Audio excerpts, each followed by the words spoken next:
And I'm here just in time as the song goes away. I don't think anyone else is here yet, but that's okay.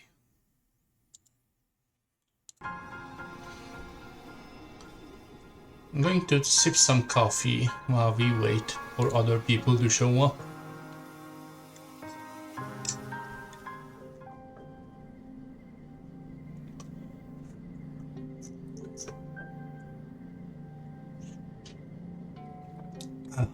Right, where were we? We are popular. We are clear-minded. It is the middle of the year.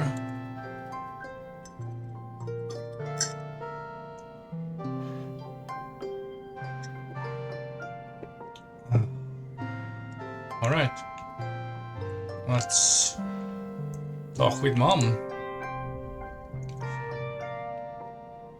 Your mom and dad are taking a midday break in the shade of the trellis and wave you over as you approach. Rixton, come here. Your dad says, pulling up a crate with his food and putting it up invitingly. Come spend some time with your own mom and talk. How's your day been? Not bad. That's a neutral answer. Our fearless explorer, your mom draws, takes a string from her canteen. She wipes her mouth with the back of her and passes the canteen back to your dad. Made friends with any in line for meals yet? Uh-oh. Your faith goes on a journey. Friends with any... What? They know about Sim? How could they? Your parents check out your expression. Wow, Rixton. You know, like little hope pies that sneak in, or the blip bug. Oh, those kinds of aliens. You thought for sure they were talking about Sim, but hey, well, they're asking. No, I'm not telling them about Sim. Your mom and dad nod and go back to their conversation. Isn't it then why you share the canteen? It's ice blip tea. You're not supposed to drink it because it makes you feel kind of buzzy, but it makes the rest of the afternoon fly by. Okay, well, we got stress relief from the zero stress we had, so that's nice.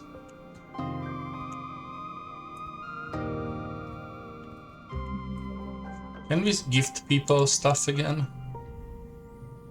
Not yet.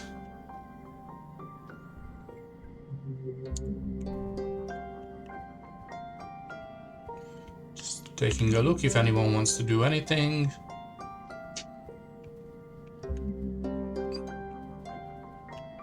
Seems like all quiet on the Western Front, as they say.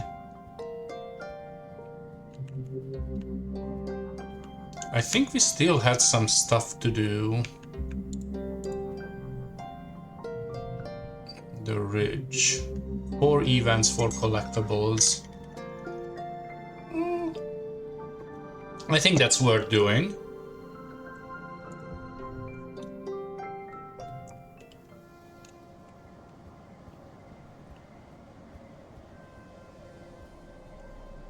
There is a collectible. I want it.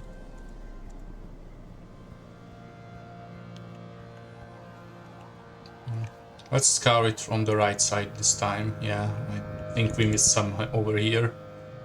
You're trudged along when suddenly you are buffeted by hot wind. Not like very hot wind, lethally hot. No, like very hot wind, lethally hot. The ridges are already baking and all of a sudden it feels like you're trapped in a nuclear reactor. Your skin dries out and your lips begin to crack. Your eyebrows feel like sandpaper. Oh, we can find the source. You take careful readings from a distance, triangulate them, and discover the source of the wind. A red, portable-sized crystal emanator hidden in a small crevice. When you smash it, it doesn't shatter like crystal. It almost looks like as if it had been organic. Okay.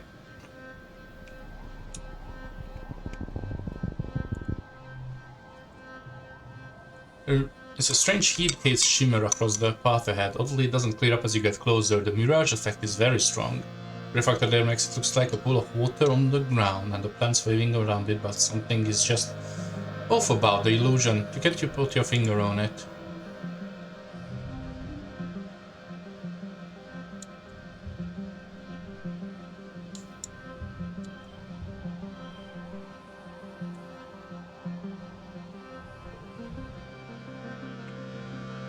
each gem in other cards. Don't really have any.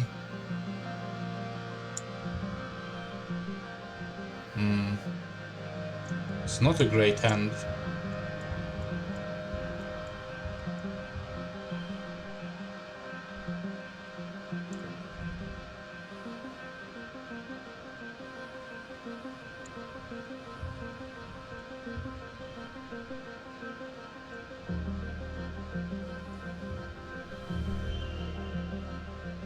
We're already at the super goal, but might as well.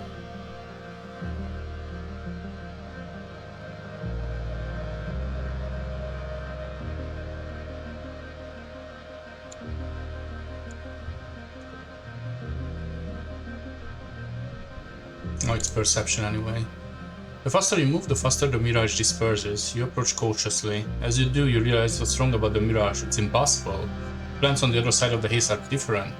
Not just wibbly-wobbly from the layers of air, but bigger, older. It's a different time of day, evening, not morning. Then you see them. It's you. Through the haze, heat haze, you can see yourself in the distance walking towards you. You move to the edge of the mirage and peek around it, but they aren't there. You can only see them through the haze. It's like it's some kind of doorway, a mirror. Let's call out. You should "Hey you" and wave your arms up and down. The figure looks at you curiously. You. It's definitely 100% you, starting to buck at you like a mirror. Your movement seems to disturb the mirage, which breaks out the facade before you. Behind its regular morning, and you are now alone again.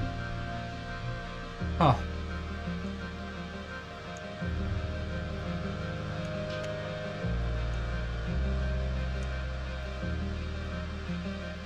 Yay, it's Kaga.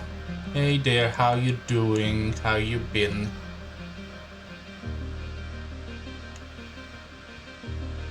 Yep, we are in the peaks now. It's like the very hot canyon of the planet. And there are literally actually an alien civilization here, like an old one. The fascists are still in control. That's just how it is now.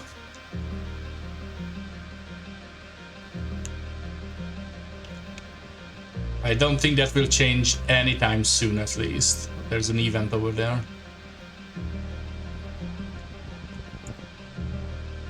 Every so often you see an absolutely massive creatures here, like giant snake dragons with thousands of legs and shimmering scales. They are so large that if one crosses your path, you are in for a wait. Which is what you're doing. The gargantuan dragon has been slowly lumbering over the ridge at least half an hour, its body disappearing into the heat haze of the chasms on both sides. Its feet slowly undulate across the cracked soil, making crunching noises and scattered waters in its wake. Ooh, we can climb up on its back. Let's ride the dragon. The creature is moving more than slowly enough for you to climb up, using its life spikes as holds. It's going to take hours to get anywhere interesting, but from its back you can see further. Also, there are other creatures up here. You climbed out here next to a cluster of Dorp's moths that's tugged under their wings like they're sleeping. And in other direction, there's even a bush boob. Or rather, it looks like a pile of rocks with some twigs.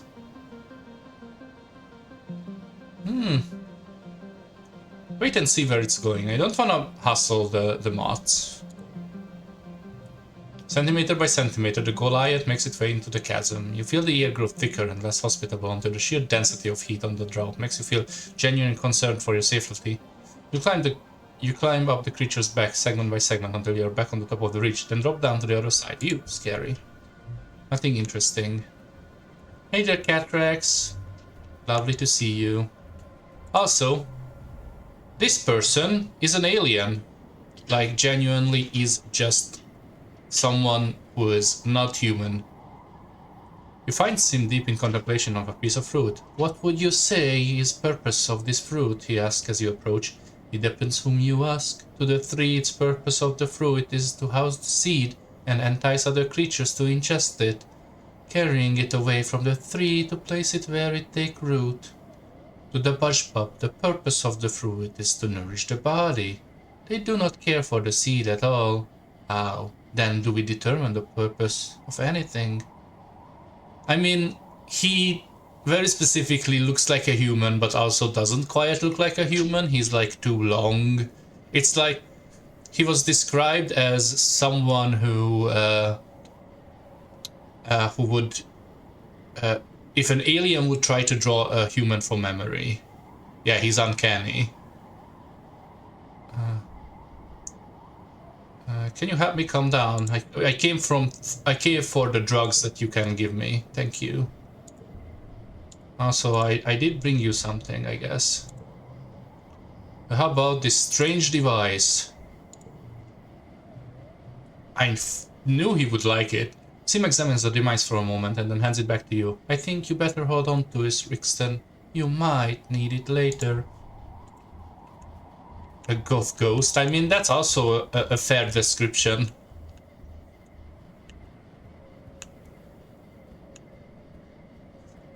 That's why we thought this is drawing himself when he was drawing him. Like, we figured out that I'm the only goth girler. Well, that's... Yes, Sim... I don't think Sim has a gender, but he was referred as he, him, and this is definitely a he, him. Oh. Oh, we can hear the thumping. Utopia is giving you clearance to poke around the ruins in the secret valley. Stars, this place is neat. This thinks so too. At least we didn't have to climb back down again, he mutters, but you can tell he's excited. The buildings are arranged in a spiral formation around the central point. They are made of that oil-slick obsidian, something that looks like petrified bone, and have parts of missing where some other organic materials has long since rotted away. It's all overgrown with vines and buried with shifting sands. You follow the spokes of the streets until you approach the center of the valley, where the large pyramid-shaped building sits surrounded by thumpers and a variety of other smaller buildings. Well, let's check out the pyramid, I guess. You walk all around the massive pyramid, but you don't see any entrance into it. It's sealed tight. It vibrates with significance and looms hugely in your dream memories. You feel faint just being close to it, but this doesn't seem to feel anything. When he insists you give up and investigate something else, you don't complain. The four thumpers are in careful alignment, forming a square white patterns between them and the pyramid in the center, and is almost totally reduced to rubble.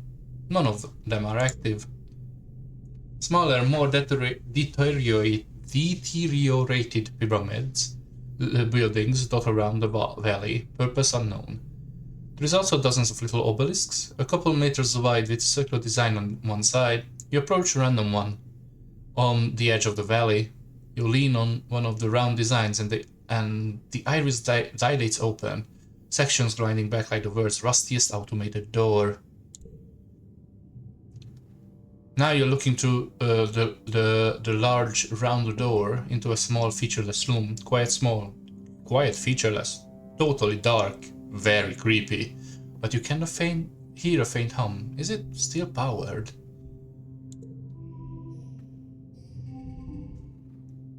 Ooh, card becomes 4.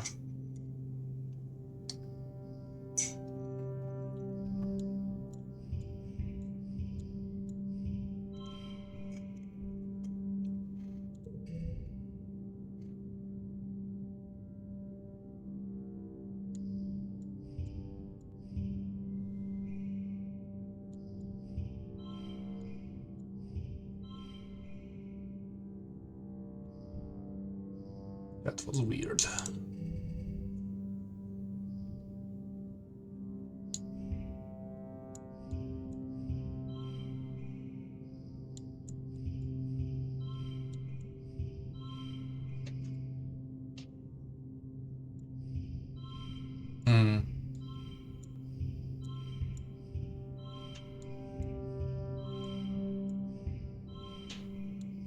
Wow, this is a very difficult one, actually.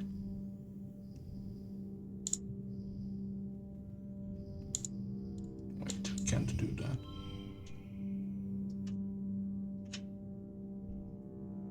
Use items, I will. I'm looking at what I should use. all other.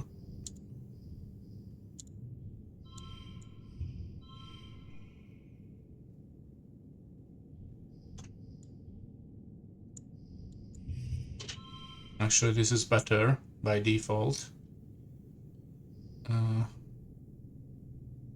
We can change them to yellow, but changing them to red is better.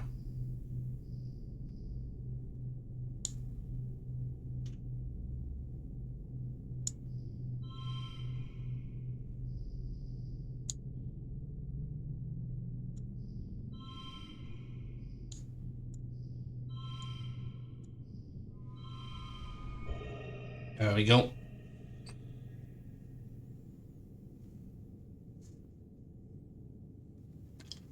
Yeah, that sounds good, Catrax.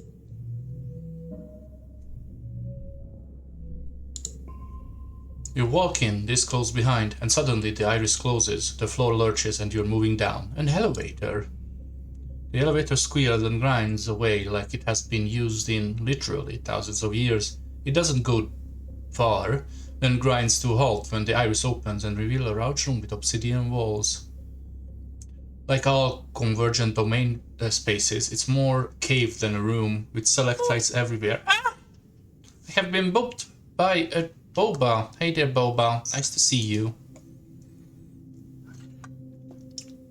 It's more cave than a room, with stalactites everywhere, and giant lumpy mounds of fungus. You wonder if the obsidian stuff they built with melts over time, running and ripping in extreme slow motion. How you doing? How you been, darling? There are consoles all on the walls, like some kind of control room maybe. Most of it is long, dark, and covered with thick layer of dust, except one device with two weird bony knobs sticks up, poking of it. I'm going to touch it! You poke things and grab sticks at random until suddenly you cease to be yourself. You are like a visual audio and weirdly tactile representation of something vast. You have a feeling of being a large and complex space. No, like you are the space. A digital space like computer system, as if you were sucked inside a 3D representation of a holonet, and you could see the files and processes and whole worlds of data, but in alien formats that speak to you more in sensation than logic. You let go of the sticks and the console room comes back. You grab them again, and understanding fills your head. It feels not all different from your bouts of deja vu remembering.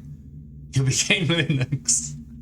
Like, of memories being inserted into your mind, and suddenly you just know how to use the interface. You just think where you want to go, or what you want to know, and away you go. The word array comes to mind. A network of computers hosting millions of data nodes, informing on every part of the planet, from weather to soil conditions to individual creatures. Not just computers, but entities that feel intelligent and also digital, artificial consciousness, like your ship's AI congruence. They're processing all the data and triggering subroutines to make minute changes on the planet's surface. Then booming voice enters your brain and obliterates all else, peeping more in abstract throats than words, but loud. What are you doing in Wormhole Observatory Array Console 5? You nosy little creature. Then an explosion in your head and you're thrown backwards from the array. There must have also been an explosion in your hands, which now are singed. The console is blown out and dead. You are shaken. Something didn't like you poking around in there. Whatever the array is, whatever listen in it has been watching you probably ever since you landed. You have a feeling Sim has something to do with this. He's either in league with the array, or he's part of it, but knowing Sim he won't tell you anything until he's ready to. You tell this about the array and the voice saying Wormhole Observatory. He looks around impressed. The convergent domain was sure up to some shit, he says. And now you know that the array and how to access it. That could come in very useful. It turns out to be a danger to your colony. You decide to call it a day. No, I'm going to keep exploring. There is like a couple more events, at least one more event, I think, and some more collectibles we can pick up.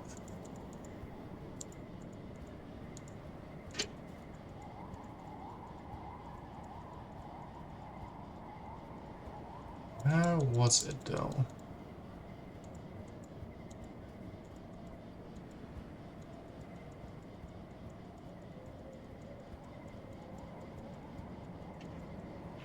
Just very big, and I don't really have a map.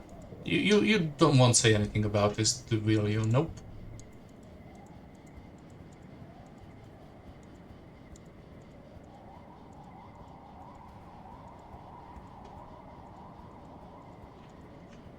Wormhole Observatory 5.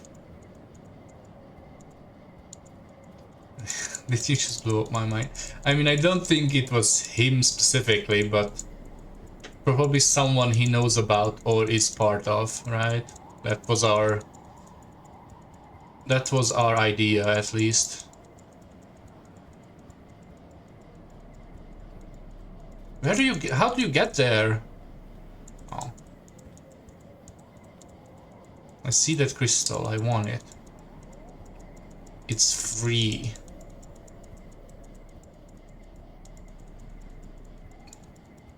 It's around this way now. I'm going in circles, aren't I?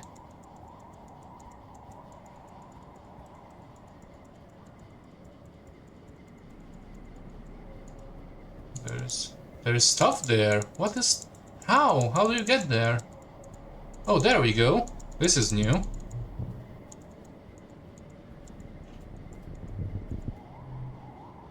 You are treated to a spectacular sight, an enormously long caterpillar dragon kind of creature way off the distance, with thousands of legs and kilometers of shimmering body sneaking in and out of the haze at the bottom of this chasm. You just watch it, it's terrifying, like it's a train. Take some readings. It's so far away, but you record its movement and coordinates. Take a video for Utopia.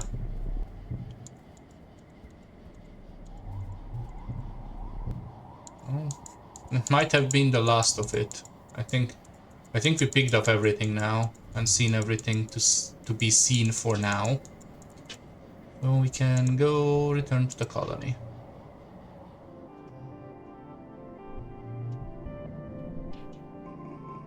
So engineering 14.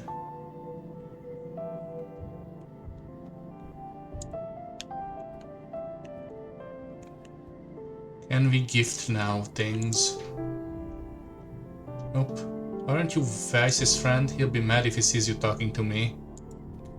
Well, fuck Vice, I'm not his friend. Yeah, Dog Boy is one of the new ones. He came with the fascists. He's spaceborne, and as you can see by their proximity, Mars is instantly into him. Edwin, I haven't seen Helsing Ultimate. Schrödinger. Sorry, I haven't seen Helsing. One of the new kids is this person, Nomi. They, them, and they are a nerd. And last but certainly least, little Nazi cat boy, I see. There is Weiss. He's a fascist. That's his thing.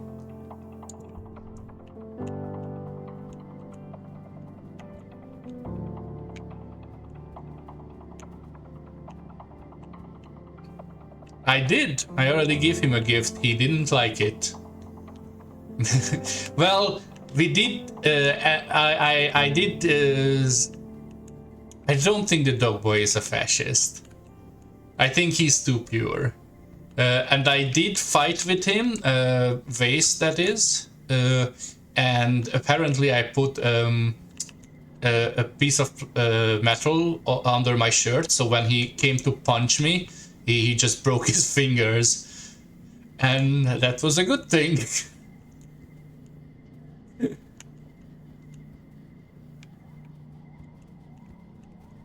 I think I want to do engineering classes. I feel like engineering will be very important for us soon.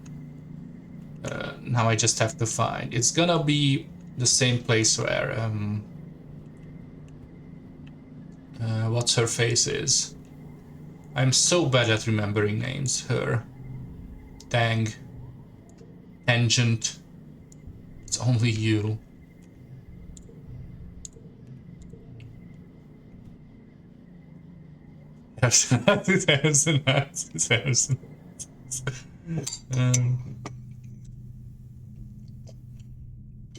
Alright, time to study some engineering. Get engineering and reasoning. Only +1 engineering, which isn't much. I guess we could get some reasoning as well. It's been a while since you've taken a physics class. You wonder who they got to teach us that Professor Hall died. Maybe the teacher is back on the ship. Who could possibly replace him? Endurance is waiting placidly to class to begin. Oh, Brixton, hello. It's been a while since you joined to learn about the grand world of physics. Don't be surprised. I'm teaching this class now, in Professor Hall's absence. Endurance takes her place at the front of the class. Today we will learn about me. I am the ship's onboard intelligence. But what does that mean? Does anyone have any questions for me? How do you know so many things? My brain is big. It's just enormous, really. Much bigger than this little monitor you see here. And it's connected to the ship's holonet, so anything you can look up in your hologram, I just know. It's for a science project, exactly. So what's your job? Well, right now, part of me is showing animal videos to children in the creche, and part of me is her teaching you, but most of me is monitoring the engines which give us power, and the life support system that make it comfortable here. Do you have to eat and poop? She laughs, which never sounded quite the same as a real person laugh to you. Guess you could say I eat electricity, but not the same way you get energy from food, but no, I have never pooped. I think it sounds kind of neat, actually. Congruence explains that she had to do all kinds of calculations to help fly a ship and land it, and that she was designed to provide a user-friendly interface to the ship system. But how modern me before, far more than that. Now I can even tell jokes. Why did the computer cross the road? I don't know why.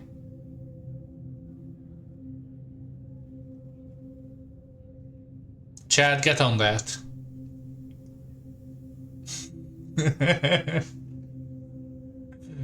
It's actually pretty funny. It is AI, yes.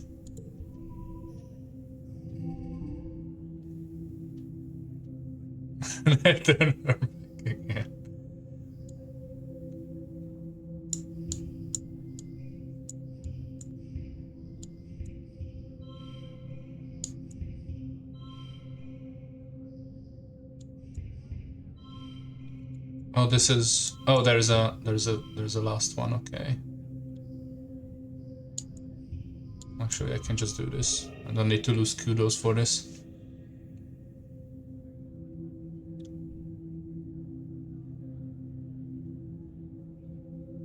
You also found a formal drive or right with zeros.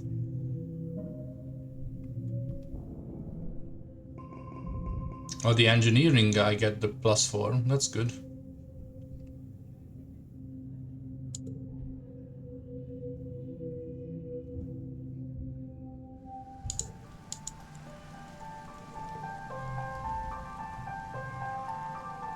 I wonder who will teach Professor House, because it's not here. Here, have this thing.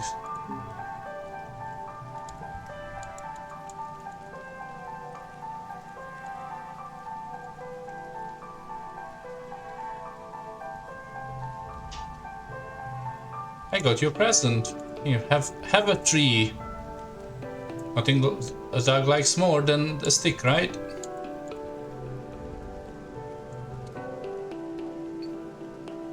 Grabs your arm and holds you somewhere a little more quiet. OMG! So I was making out with one of the Helio kids. Don't make that face, Rickson, it's no big deal. And she said that they are not allowed to use the nanoprinters for anything except uniforms? Excuse me, no wonder they are so boring. Clothes are window dressing to the soul, Rixton.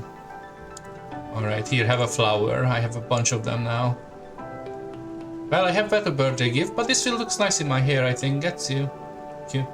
Get into a debate. I don't think she's the debater type.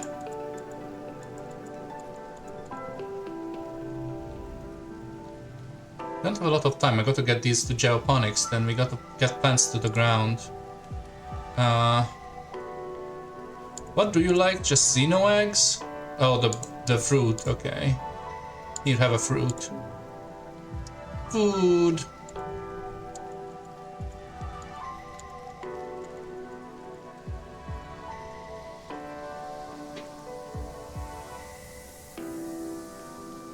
Wow. Oh no. No, no, no, no, no, no, no, no, no, no. I do not like where this is going. Hey girl. Never thought I'd be using one of these. Guess we are gonna get to defend ourselves now. What do you like again? The eggs.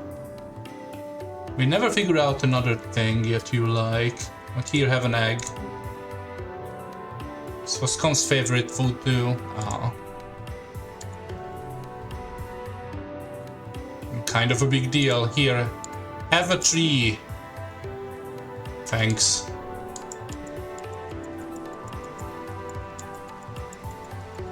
He didn't like my tree.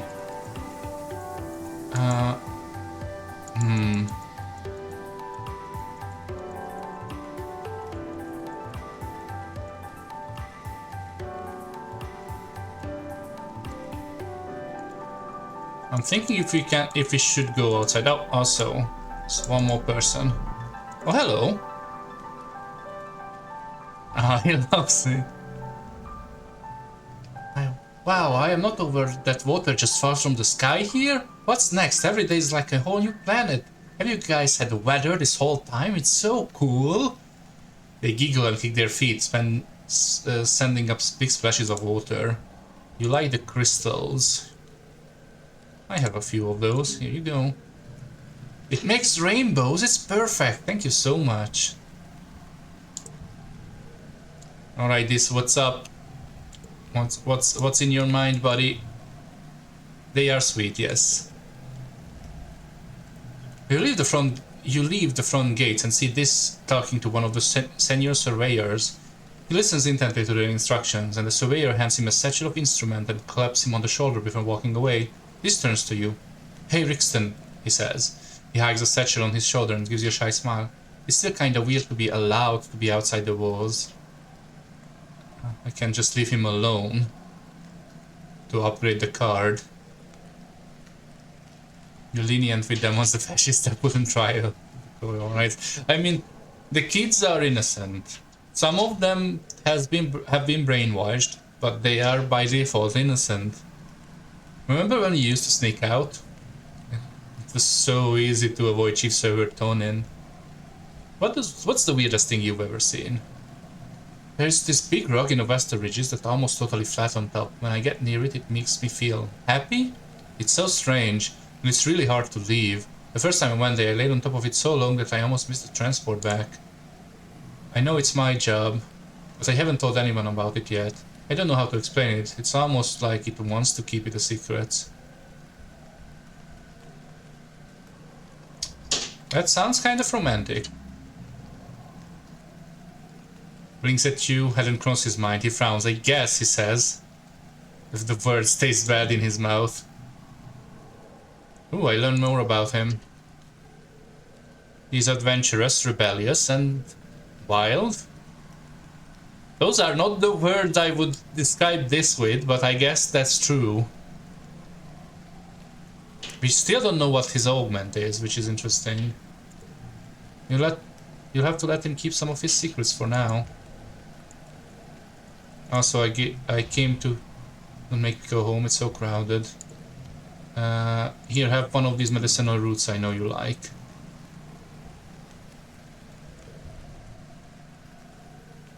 Not every rebel is an energetic one. That's fair. That's true.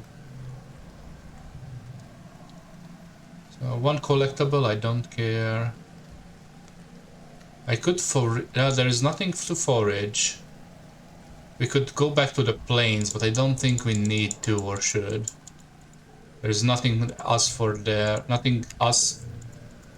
nothing there for us. Ugh.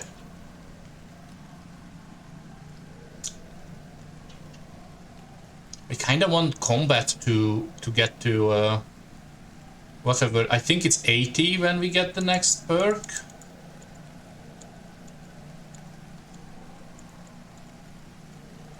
But I also want engineering. Let's see if we have a new combat thing. There is lookout duty. There is defense training, combat and animals. I don't wanna get friendly with race. I just go back to learning engineering. I think that's gonna be nice.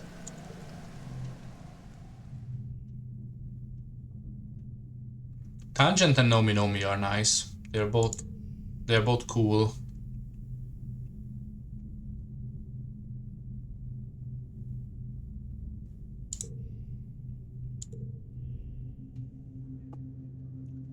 To further your engineering knowledge, you're taking a mini-class with Chief Engineer Instance on the construction of the maintenance of your hollow palms. These devices are engineered bismuth crystals embedded in your palms when you start school. Then you use the heat and electric current of the human body to power themselves, to talk to each other and connect to the HoloNet. Congruence massive repository of information. You can barely remember a life before yours. Holopalms were commonplace by the time the Vernomna group first formed on Earth, and the square bismuth is grown in the lab. So the physical device itself isn't hard to maintain. The difficulty is the display and touch interface. Instance opens her holopalm, displaying a visible projected screen floating above her palm. As chief engineer, she also has one of the fancier versions that combines with a pair of eyeglasses to superimpose a projection right onto what she sees. The interface relies on plasma voxel generators, which require extremely small components that are impossible to nanoprint. The material will have to be mined from the Verdomna itself. Tang raises her hand. Is it possible to hack these devices? If the biological electronic interface is so thin, is it possible to hack the human body? In a way, we've already begun to hack the human body.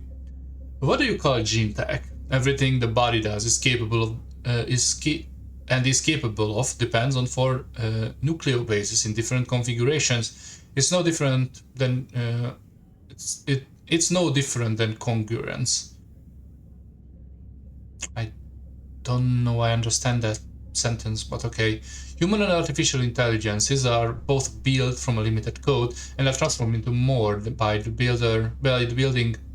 Your genetic enchantments, super hearing and sight, temperature regulation, increased resistance to fear, disease and fatigue, all present in the human genome and unlocked by the power of science. Another one of these. Oh, we can download our own mod. The class splits into working groups to explore engineering models into your holopalm. You and Tangent are in a group together. She begins installing a mod that will let her scan inorganic materials and get reading for her chemical composition. What do you do? I download my own mod. Tang raises an eyebrow impressed. What model do you choose? A monogram puzzle game? Something that hides find lost object? A radar speed gun? Or a bacteria sniffing sensor?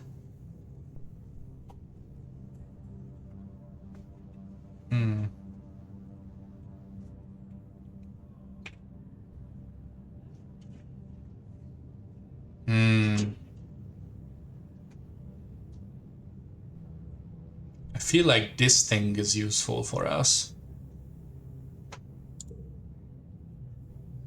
+2 organizing. Okay. Ding, a portion of Kongura's immense and miraculous intelligence will now be dedicated to making sure you never lose your canteen or your sunglasses. Isn't technology great?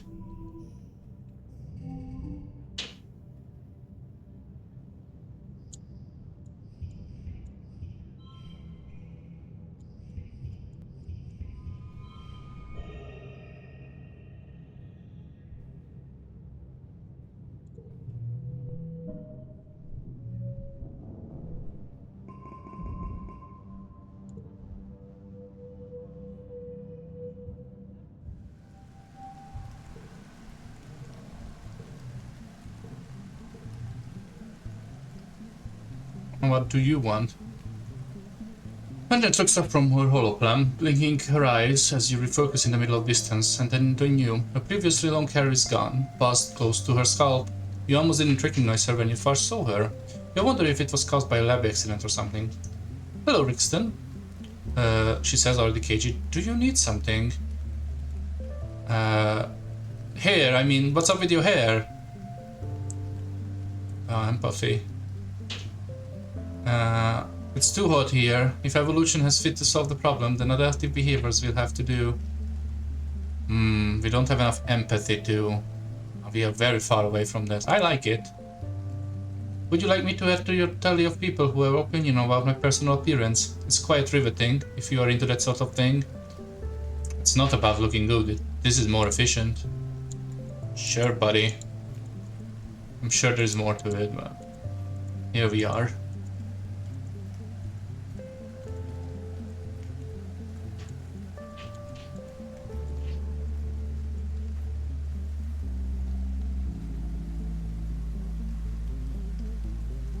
Okay. I guess that is all. Well, back to engineering we go. We're just gonna grind engineering for now.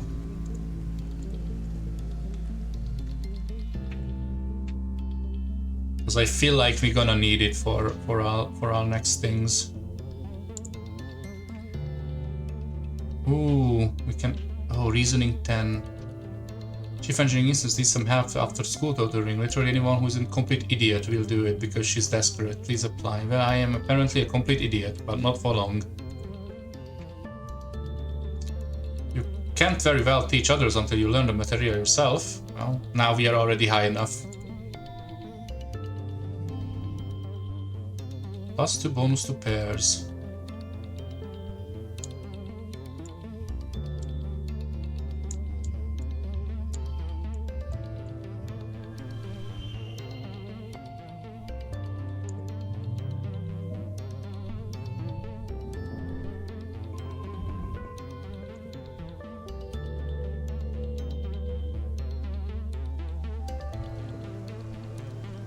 We're probably gonna...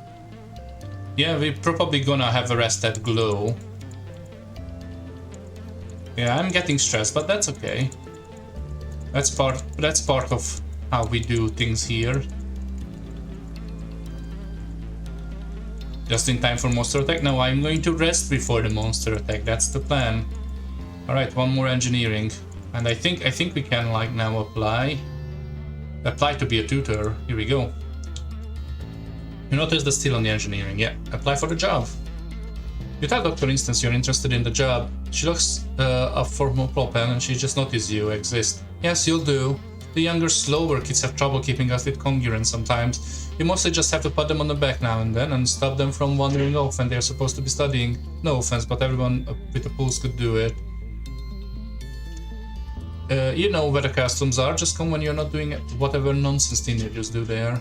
Alright. Tutor children will give me reasoning, empathy, friendship with Nomi, a bunch of kudos and a bunch of stress. Okay, let's try it. Show up to class to find congruence teaching a classroom of young children. Instance is nowhere to be found. In the absence of further direction, you settle to help the students with their work. After half an hour, Instance pokes her head into the classroom. Oh good, you're already here. I trust you'll be handled to ask yourself in all subjects with students of all ages. Ask congruence if you need any help. He turns to leave but stops, then turns back to you. Thank you, Rixton. Since Professor Hall died, well, congruence and myself are pro replacement for him. I'm grateful for your help.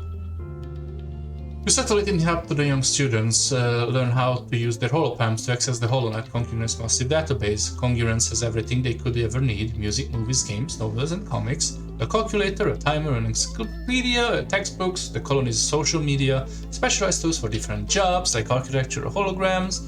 It's a massively powerful tool and it's their literal hands. They are most interested in the games. Some understand it less than others. Why do we gotta read about stuff? Nougat whines, poking dejectedly at the holoskin. The skin on her newly implanted holopen looks a little red, like she keeps picking at it. I just wanna play. That looks infected.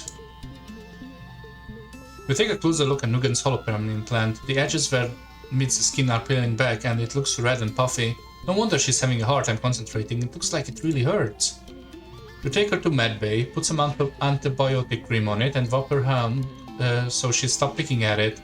She's excused from this lesson until her implants heal properly, so you spend more time with her afterwards, showing her how your own holopalm works. The quieter environment of the Medway seems to help her concentrate, and soon she's zipping through Concurrence's archives on her own.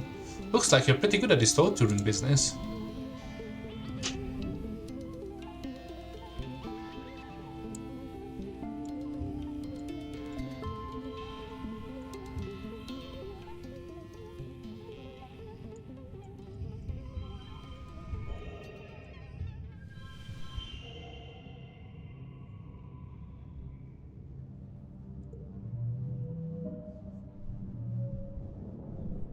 +6 to reasoning, huh? Okay.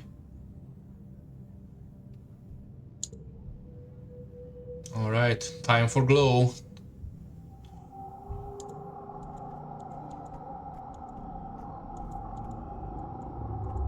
I wonder if anyone has their like birthday on glow.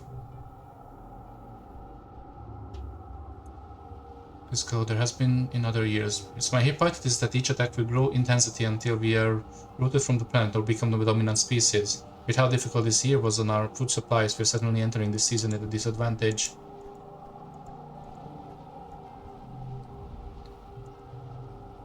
When we landed here, we didn't even know this was possible. What else we don't know about this place?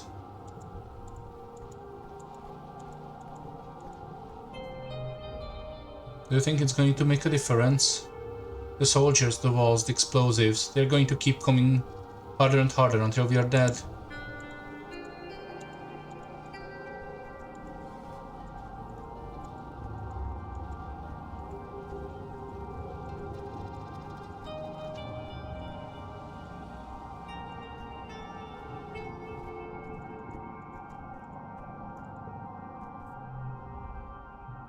Take care of yourself, Rixton, your mom says grimly. She's taking a break, hot black tea in hand, looking worriedly out towards the wall. I don't want you too far from the colony if you're attacked again this year. Don't be a hero, Rixton. You kids need to stay safe. You spot your dad standing stock still, his eyes closed, head tilted to listen. Hey, Gooseberry, he says, recognizing you just from the sound of your footsteps. Have you ever paid attention to a planet during glow? It feels different. He blinks his eyes open. It's like a hum. Maybe from the plants. Heck, maybe from the wormhole.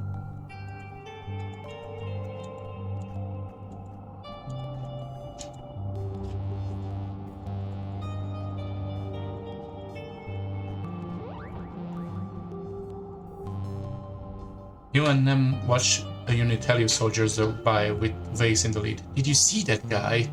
He says when they are out of earshot. He's kind of hot, right? I knew it. Vase looks at you with dark sky and suspicion. It's like for a whole month. And then you see a bunch of animals attack. That keeps being cool, yeah. That is very cool. Well, time to rest in the park.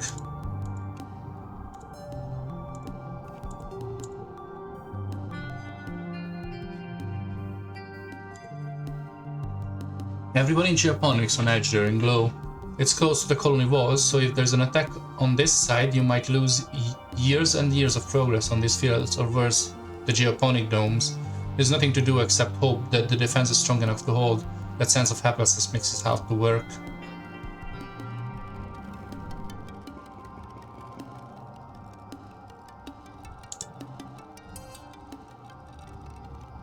Don't think I wanna lose either of these. Yeah, getting our butt kicked. This like the picture is of a Minotaur, but I got this card by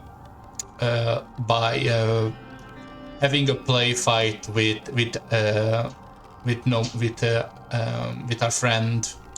What I am so yeah with Anemone. I think Nem. Yeah, Nem is how we call her, and she just kicked our butt, and that's fine.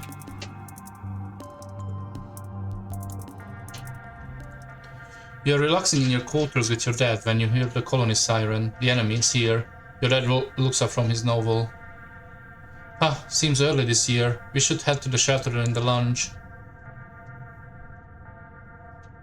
You've been drilling on the new evacuation procedures for the past month. There is no need to be a hero now, and there is so many new soldiers from Helio. It's probably the best if you just follow instructions and head to the lounge with your dad.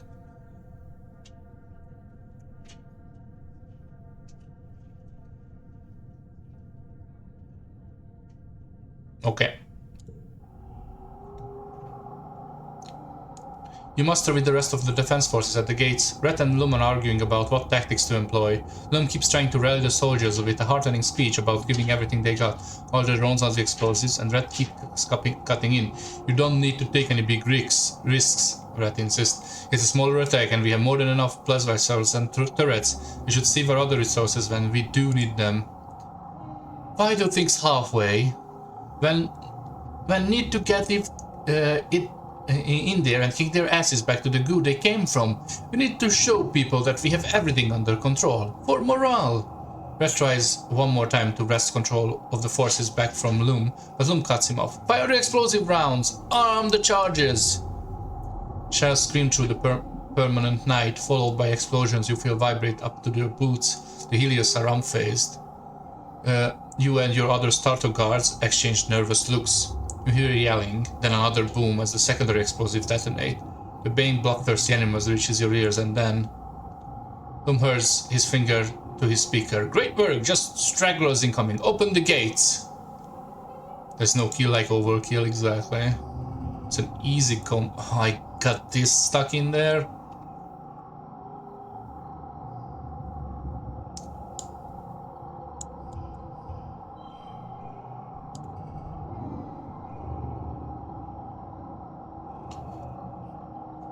Each other gem cards. I have no gems.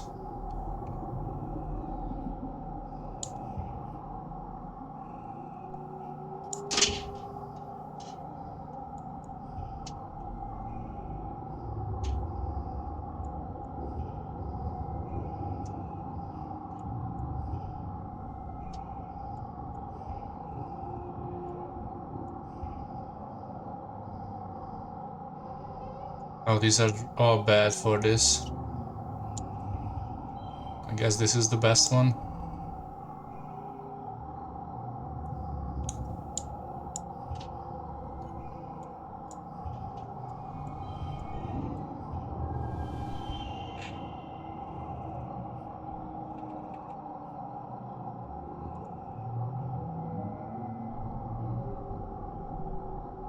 Alright, we got to level next card. Extra card draw perk. Okay, we are drawing an extra card again. That's very good. You face off against the lesser Xeno. Some kind of fiend semi-aquatic thing already half dead and limping doggedly through the gates. It sounds comical how easy it is to stun and kill it. By the time you're done, the other soldiers have dispatched the rest of the creatures. Smoke drifts from the battlefield from the explosion, an acrid scent of triumph. After the attack, Lum gathers everyone in the lounge and holds a big celebration for the soldiers.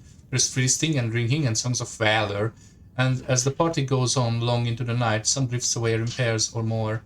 Mars and Rex keep dancing. Mars and Rex keep the dance going.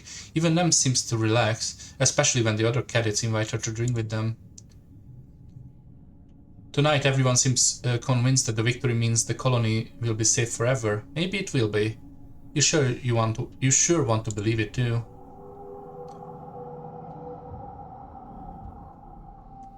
Birthday.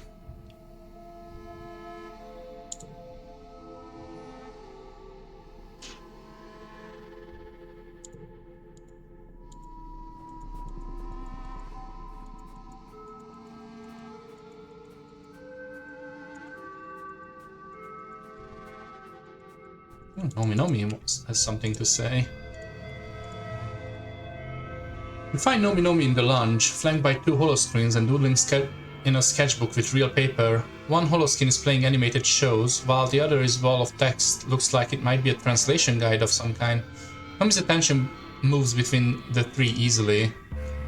When they see you, they jump and quickly close their holoscreen, sitting up straight and clutching their sketchbook in their chest. Oh, hi, Rixton! They guggle, rubbing the back of their head charmingly. How you doing? okay, you can watch cartoons here. Nomi relaxes a little, breathing an exaggerated sigh of relief. Good, because I really like cartoons. Nomi says their sketchbook aside and look around conspiratorially. I thought you were gonna boost me for jailbreaking my holopad. All the Helio kids have restrictions on what we can watch for and for how long, but you guys have so many more cartoons than we did. Like the first season of Turbo Hyperjet Transform, what? I love Turbo Girl Hyperjet Transform. What? They cry, slapping their hands on their cheeks. Really? It's the best cartoon ever made. What else has cool girls who look like aircraft from waist down, battling evil aliens while dealing with stresses of high school life? You have to agree, you were pretty fond of the arc of the third season where Kamiya and Otoko disagreed about whether Haruka could truly be considered a Harper jet if she was a helicopter. The Helio Media Archive only has season 2 to 9 and only 3 of the OVAs.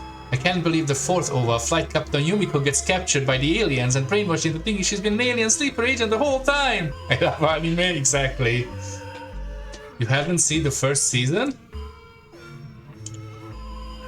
Spaceship kids make do. You don't have to know everything about something in order to call yourself a fan. Just liking it with all your heart is good enough. Nomi laughs and flips over the sketchbook, showing off their drawings. I was drawing some fan art for the show. Well, it's kind of a fan art. Okay, it's really more like if I was a character in Hypergirl Let's Transform. Ah, so close. Looks like good. It looks good. Keep at it. Oh, thanks, Trixton. I feel it for sure.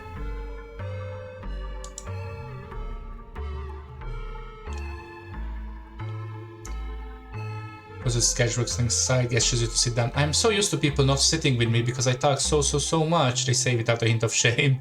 I get it, I'm just super high energy person, I always have been, ever since I was a kid. If I bother you, just tell me to be quiet, I don't mind.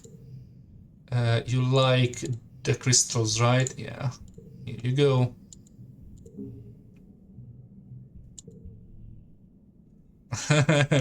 They are the best. Yeah, and they are from the spaceship. That's what I mean, they are like baseline cool, but like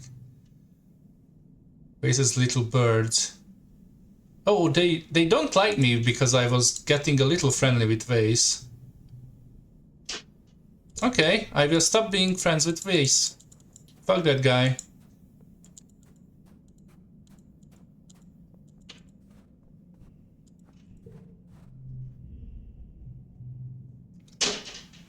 I've been thinking about ways to improve this trash heap. The problem is getting people to listen to my ideas. They still think I'm just some kid. As if they think me as a child, they'll be all the more surprised when I'm running this place. You have a flower.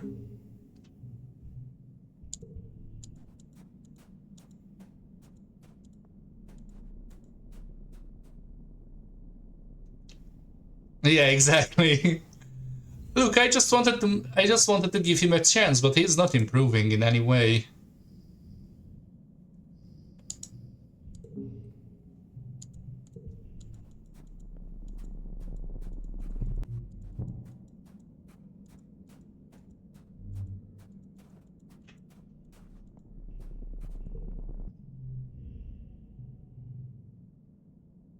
Try jumps off the bed of expeditions transport, slapping it fondly on the roof before turning to you.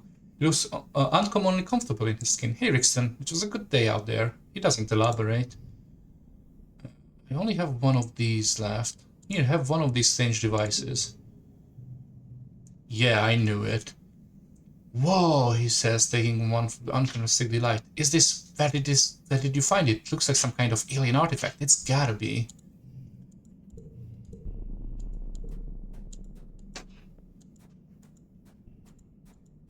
No prizes for you. You are still cool. Spotting I'm talking to Vase. He smiles warmly and claps her shoulder on, and she goes red, stammering at the goodbye as she walks away. Hey, Rixton. He'll be fun in college? Yeah, I mean, he's not going to college. He doesn't like college. I still don't know what the other things you like. Which is very annoying. Here, have a fruit. Nope. Did not very like that very much. I bet the strange alien device is the other thing she likes as well. We're doing some really incredible things, genetically modified crops. Recombined DNA is fascinating. We can take genes that select for hardness and unknown plants and insert them into the genome of humble terran plants with higher yields, such as potatoes. Oh, or even coffee beans. Yeah, I give you the other strange device. No, you should probably just keep it. I don't even know what to do with that. Sure, maybe I'll find use for it. Oh, you didn't like that very much. I'm surprised. Yes, exactly. I am surprised she didn't like the strange device.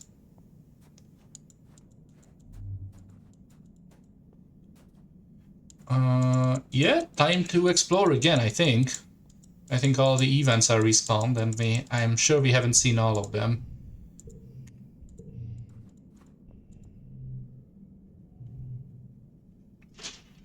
Perception and engineering. We have perception FML. Yeah, it is what it is. I think I forgot there. Oh, you don't need to give me anything. Exactly. Been there, done that.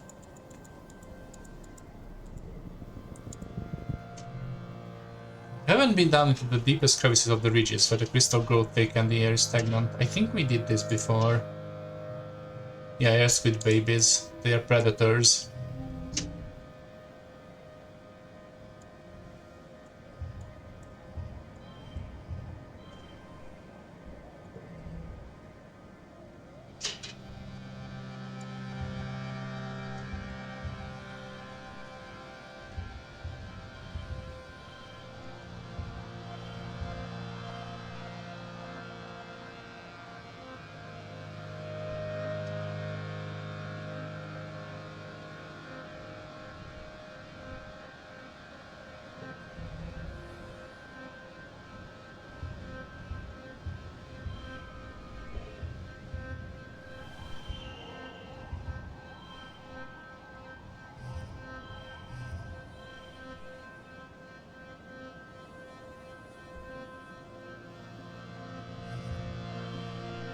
There we go. Big goal.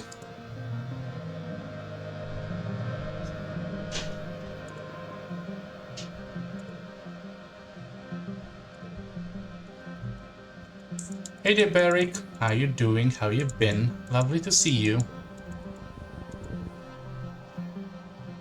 You're getting thirsty. You fill your backup canteen, but it's missing. Somehow you lost it. Yeah, we can search for... We had this event as well.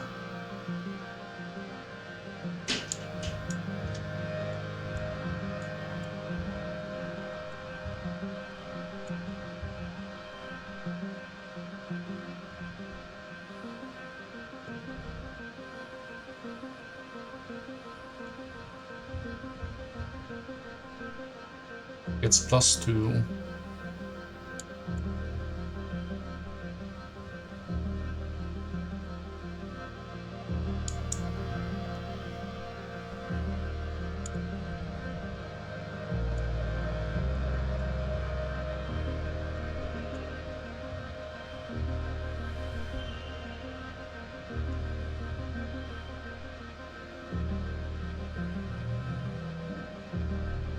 Yee. Hydrate. Thank you for the hydrate.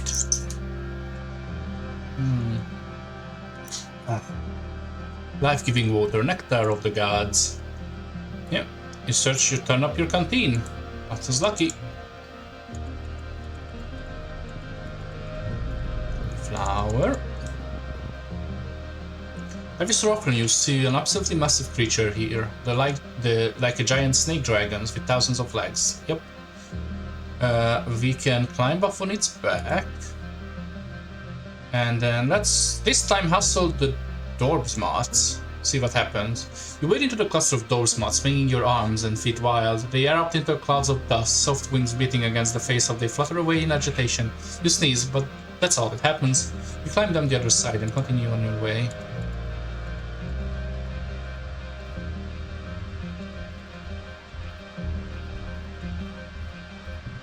Flower. Event. Your path is blocked by the field of snaking vines and brambles. They are flowering, enormous happy blossoms. You could push through them, but your hollow palm bleeps in warning. Radiation warning. Oh yeah, this is a bad idea to push through this. I remember, let's turn around. We have enough perception to ignore that. We can just walk away.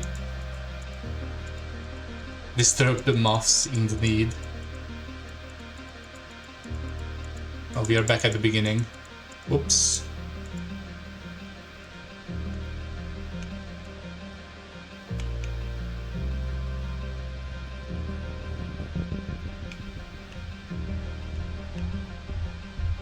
Oh, another thumper. You find your way blocked by a massive wall. No, a hollow pillar knocked over.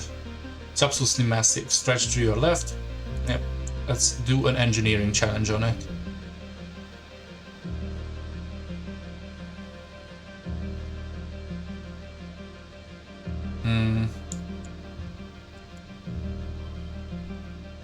It's always free.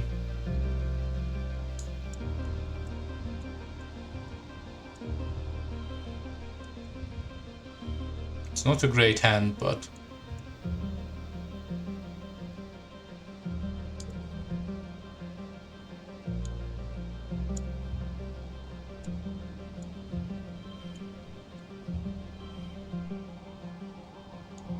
it comes becomes free is an annoying card. Because we have 5, 6, 7, but we can't do it.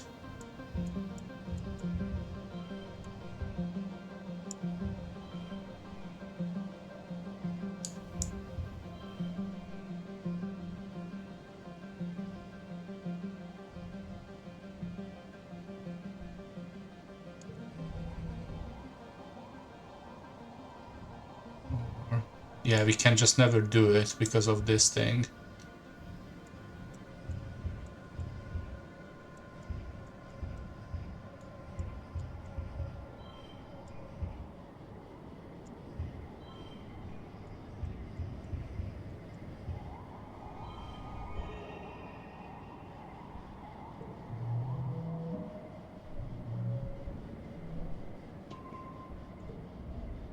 You find more scraps of convergent domain, writing and technology. You document everything and get it back to Utopia.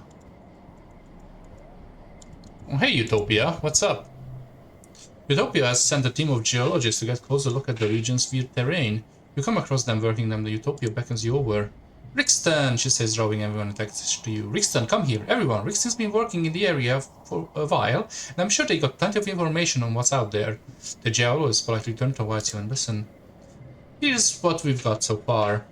Judging from how the layers of sedimentation are broken up, this place used to be pretty flat, for there must have been a ton of earthquakes activity, ripping out the land and bringing these huge ridges.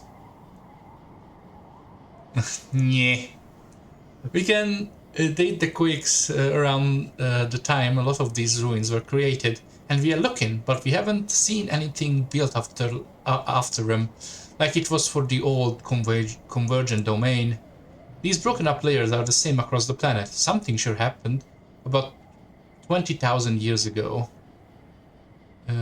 Sheer finding on the crystals, I guess. The crystals soak up energy from the sun and transfer it underground. What if the energy was unleashed suddenly? Utopia watches, BMUs, as the geologists crunch numbers. It would have been an enormous amount of energy, but if this entire region is one big solar battery, that kind of energy, the energy of 2 suns, could definitely cause earthquakes of the magnitude that could rip apart the land. Nyeh. Gardener's Array. The what now? I ain't never heard of that, she says as the geologists all exchange similar looks. You explained that the convergent domain had this huge computer network and some of it's still running. It were used to study and maintain the planet. It might even be dangerous. Utopia doesn't look convinced. I am not one of the throw-out theory, but that's pretty far-fetched, Rickson. All we've seen are ruins. She squints and thinks it over. Well, If that's true, maybe something went wrong with the array and it overloaded all the solar crystals. That level of cataclysmic disaster is the sort of thing that might end the civilization. Yeah, I'm not going to tell them about Sim. Have them work. You set up a drone hive to measure the sediment layers along the cliffside and learn a few things about the rocks. Yeah, we are not, yes, we are not rooting out our alien friends to the fascists. Even to our friends or our parents.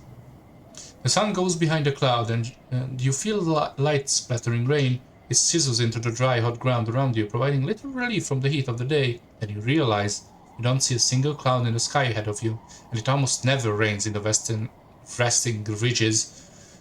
The plants are here rely on nighttime dew for moisture. I'm going to look up. A herd of float cows are bobbing over like hot air balloons, drifting west in prevailing winds. You seem to have creatures being milked in the colony farms. During migration season, their helium sacs swell to make them lighter for air, so they can safely travel great distances. You also hear that they use for ballast. That wasn't rain at all, it was float cow piss. You try to dodge another shower, but it splatters down on you, soaking your head and shoulders. Ew, gross. At least that heat makes it evaporate quickly.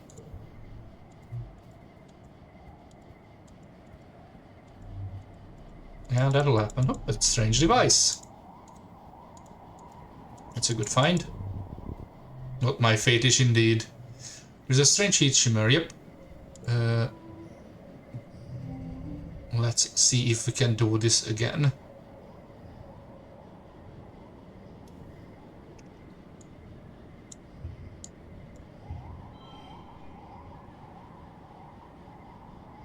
There's no 5, right? Yeah.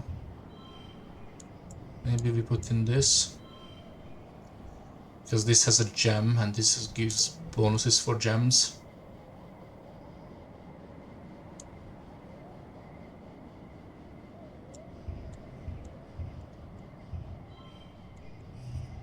Oh, it gets plus from each gems, okay.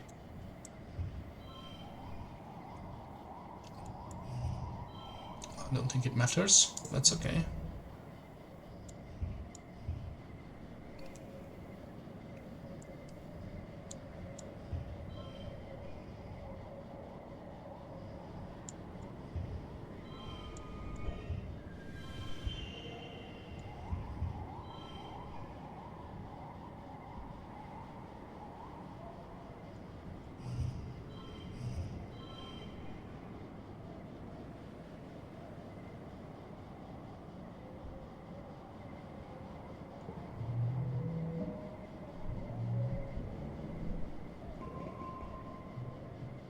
Turn you move, probably not even feel similar, you see them.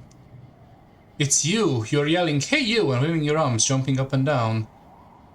This is nuts. We get the card, this was weird. The mirage breaks up and fades away before you can do anything but stare. It was really you from before. Weird. That's a space-time continuum glitch, I guess. Oh, hey, Sim. You're walking up the trail when you're caught by surprise. It's Sim, and he's running. Run and say, I shall internalize this, yes. You're knocked to the side as he pushes past you, running the opposite direction. With barely a glance, you shout and chase after him, but after a few seconds it becomes clear you don't have a hope finding Sim when he doesn't want to be found. You turn and continue along the path, and around the next bend you spot a familiar face. Utopia, she's collecting rot samples with a pickaxe, like an old-time prospector. Who the hell was that? I didn't see anyone. The man who just ran past, the tall guy dressed in black? How did you not see him? Whatever, just watch where you're going, okay? The gravel's loose around here. Maybe checking with the dog instance. Get your eyes looked at. You agree, happy to be out of this conversation without any trouble. You continue along the path before Utopia asks any more questions. You walk for a couple of minutes before you see Sim again. He seems to be in good humor despite all the close call. Oh, he leaning against the tree. It is tiresome to be so secretive. He wipes his eyes, brimming with mirth. It's such a pleasure to be around you and to not have to hide myself. He sobers quickly. I do appreciate your discretion, he says. It is not the right time for the gardeners to be formally introduced. To do so too early would cause a great degree of chaos. Yes, even the female surveyor. I do like her, but I have learned from my limited experience with your kind that adults of your species do not react well to surprises. It is good you are here, though, as I do need something from you. Data. What? Please do not be alarmed. I do not mean to be don't mean sensitive information such as personnel and defenses. I mean only the contents of your digital cultural archives, like holovids. Yes, exactly. Your holographic recordings of movies, books, cultural artifacts only, I promise. Well, isn't it obvious? I wish to know more about your kind. I wish to learn how to act in such a way that is not so discomfiting to humans.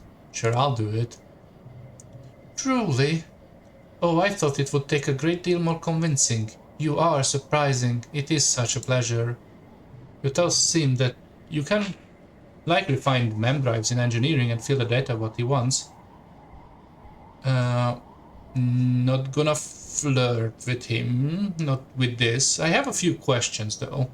That's fair. It must be frustrating to feel though the truth is being withheld from you. Comment. Schwarzenegger is pretty entertaining. Please trust me when I say that my inability to answer your questions is born of circumstances beyond my control, and not a lack of desire of my part. I have full faith that you will know everything soon enough. Okay.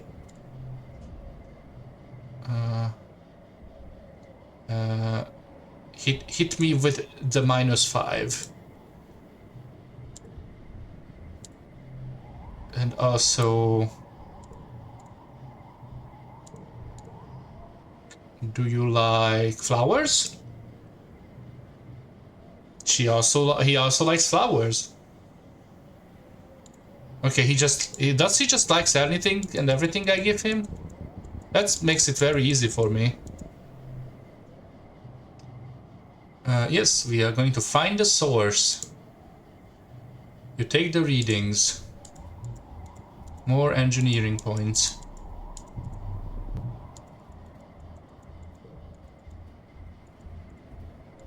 Yeah, this is a part where there are stuff.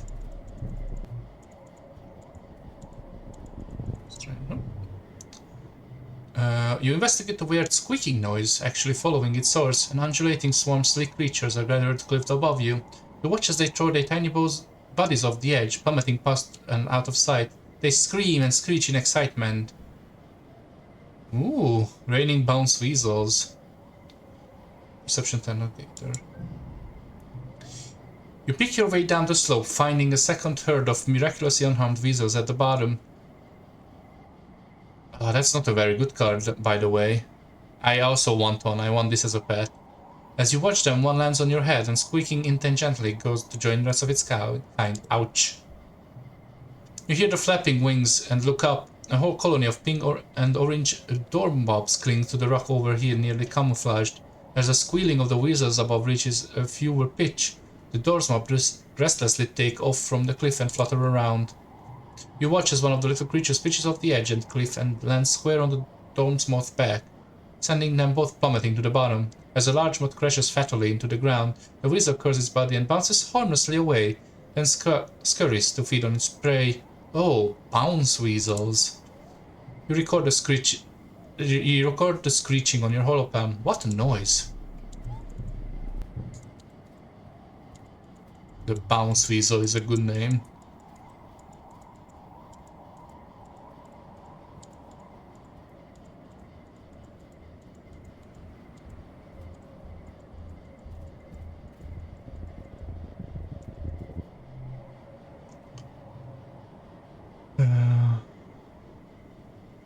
Yeah, I want to marvel at it, see what happens if I do.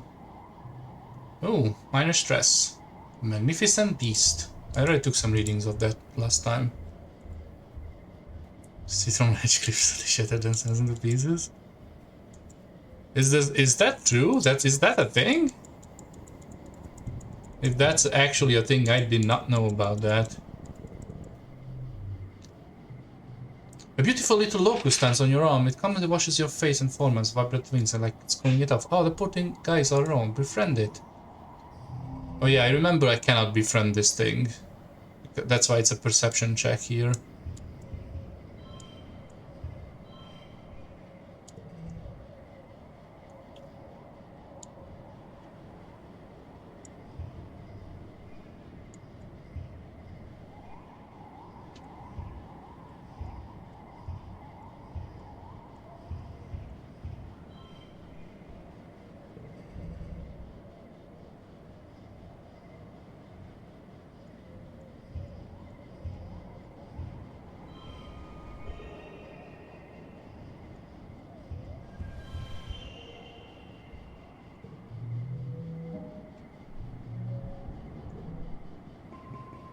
It's a mask wing.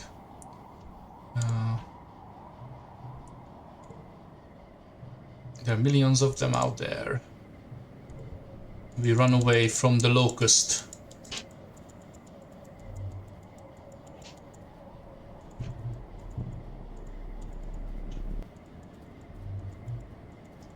What is this strange device? I think I want to get to the end first before I get too stressed out. Yeah, there is a yellow event here, as I suspected. You and this are exploring the ruined wormhole observatory again. It feels so familiar. You dreamed about this place many times, and it's like you're just remembering it all now. This time the dream memories grip you. You wander as if sleepwalking down the familiar paths. You look up and see the wormhole faint in the sky above. The time is right to observe it. This tries to keep up. Where are you going? He asks angrily. You don't answer. You're trying to concentrate on finding the place. You approach a large pyramid at the center of the complex. Beside is one smaller elevator, a little monolith with a round iris door. This is the place. Your head throbs with it. Even standing outside, you know there's something down there. You look for one of those elevator monoliths near the pyramid and find it, but it's overgrown with snaking vines and brambles and a very large flowers all over. You could push through them, but this stops you and shows you a Geiger counter reading on your hologram. These flowers seem to be radioactive. Your suit won't protect you for long. You soon realize your mistake as the radiation illness sets in. Brushing by those flowers give you a big dose. You'll be sick for days and need radiation treatment when you return. But for now, you continue, drawn irresistibly forward by something that sings in your head. You enter the elevator, thankfully still working, and descend beneath the ground. It opens to a kind of antechamber room with an exit at the other end, leading to the heart of the pyramid. These glyphs carved into the crystal panels on the wall, symbols that resemble the wormhole. Shit. You start across the room. The further you go, the more your head swims. You have to pause. You think you might faint, and it isn't just the radiation. There's something down here. It's some great energy, and it's making your head hurt. You shake your head, trying to clear it. Wait, maybe this is a bad idea.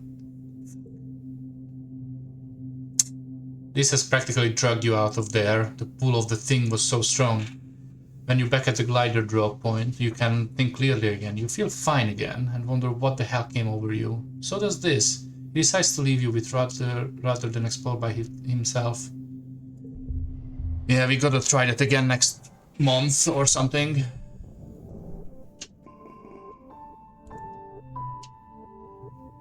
The sunrise again after glow. Heralding a new year. It's your 16th birthday. You wake in your new quarters, blinking into the watery sunlight.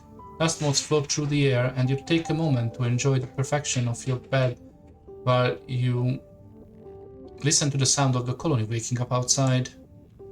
So much has happened in 1 year. Just a few short months ago, you thought your life was over. Now it's better than ever. There's plenty of food, the colony is safe. You even have your own bedroom. Considering snoozing until your parents wake up when your reverie is interrupted by something banging at the door. It's Nam! She bounces into your room and wraps you in the biggest rip-crackling hug possible, lifting you off the ground. Happy birthday, friendo!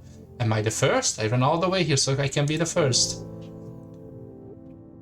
Your parents wake up shortly after that and you order up your traditional birthday breakfast feast. Your dad gives you a big squeezy hug and tells you he's proud of you. Duh.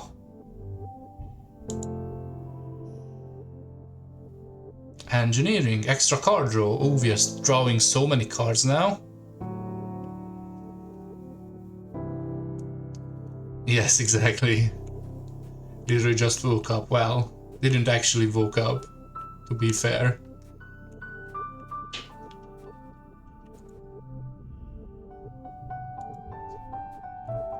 What do you need? Reasoning 40 or greater. That's gonna be a while. Rex holds his hands off, letting fake sparks snow melt in hand. I thought snow was supposed to be cold. Is everything on this planet warm? He sticks his tongue there, trying to unsuccessfully catch some flakes on his tongue. Yeah, I could hug him, but I don't think we are good enough friends for a hug. Like, we are only 6 out of 100. I mean, we can try. That's okay, yeah, I don't feel comfortable with hugging him yet. Boundaries are fine, exactly. Once we are better friends, I can hug him. I don't know, I presume doing stuff in here would give me more. Like delivering supplies would give me, yeah, friendship with Rex. Yeah, that's what I thought. Mars and Rex are working together. Well, time to have a rest.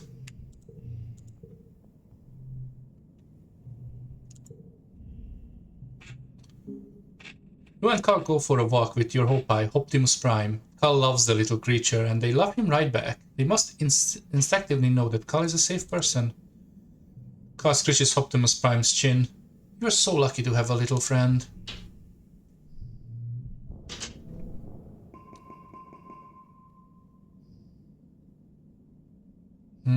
I can... this one has a thing. No, these are both fine. The government hates it, yet the Hopis are outside are free, you can just take them.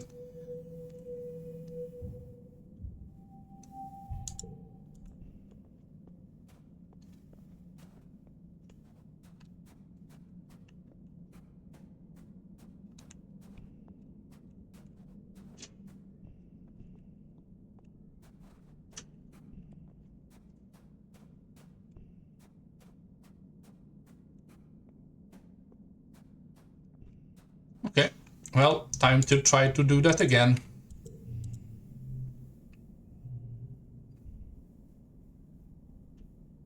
Five immense, 3 collectibles, boss event remaining. Well, we are just going to run to the boss event, as it is called apparently. We have 100 perception, so that means we can just ignore all events and just... We don't have to stop and fight with stress. We can just avoid everything.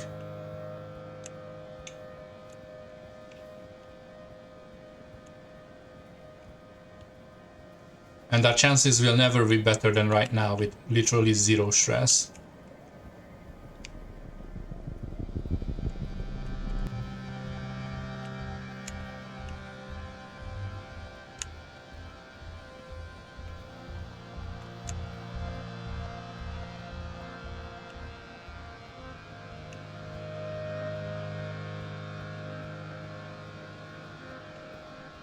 Ba-dum.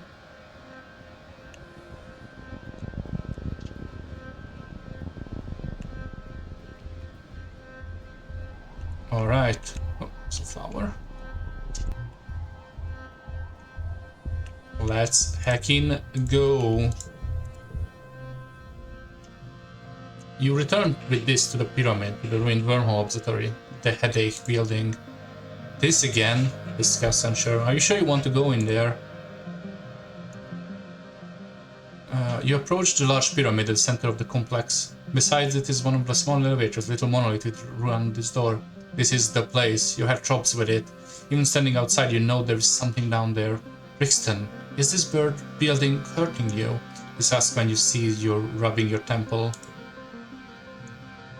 Yep. It is radioactive, I know. Thankfully, panels on the wall. Maybe it is a bad idea. The fog slowly clears from your eyes. Your head still hurts, but you can think again. This looks at you concerned, even going as far as to reach out to steady you. Are you okay? Try to explain. It's hard to put into words. You just say, my head hurts. Obviously, he says. But no, it's more than that. You're seeing things. It's kind of like an array of, and kind of like a dream. But you feel that something super important is up ahead and you need to see it. My organs are boiling, they're really stressful, exactly. Maybe we better leave, he says nervously. You don't look so good.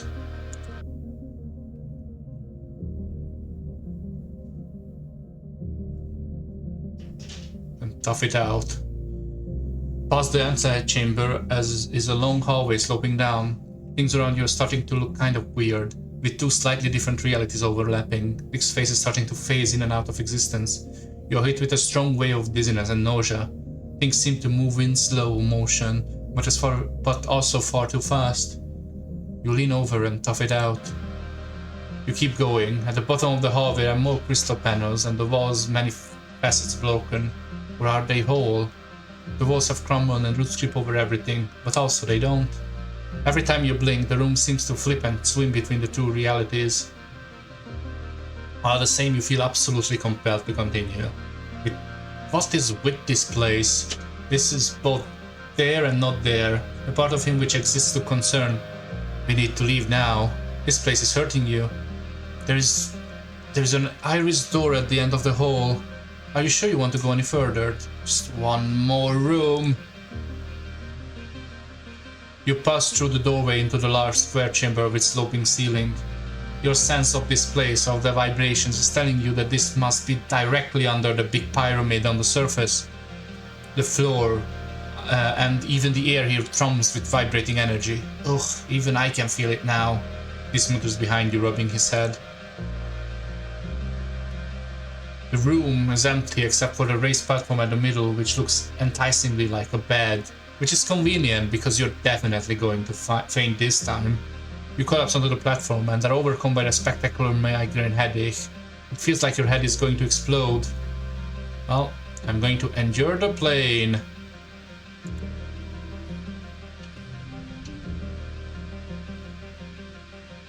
Card becomes 4, you say.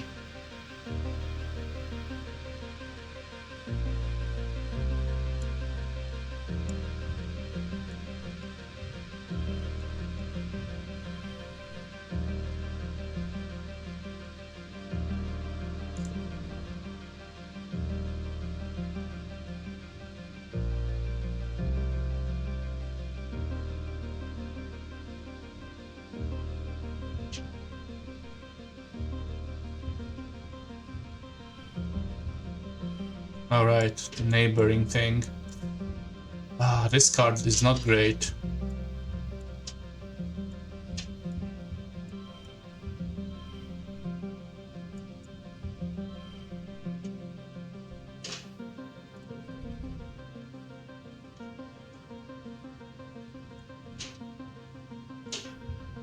Do we have any gem cards? No, we didn't draw any gems. We could redraw, but...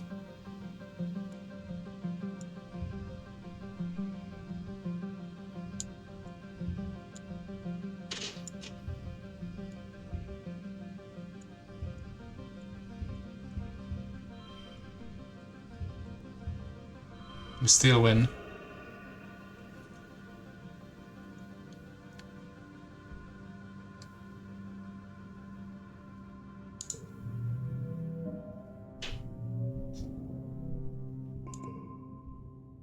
Whoa.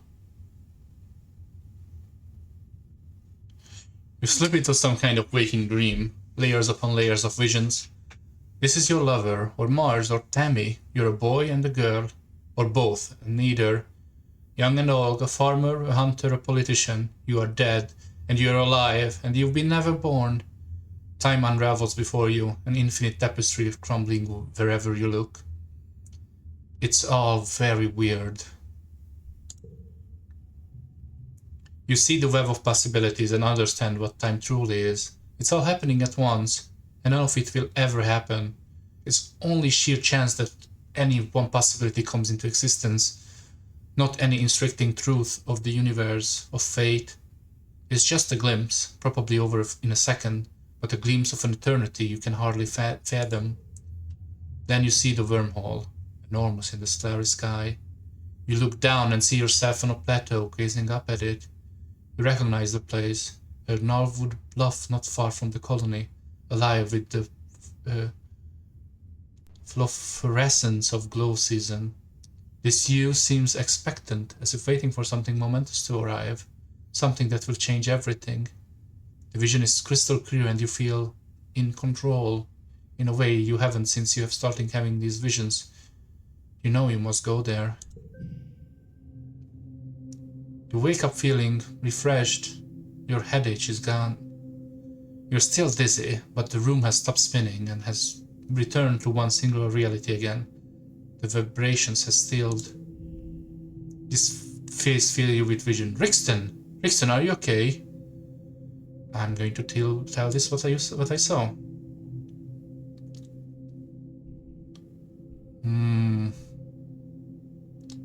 From a past life. Words with this.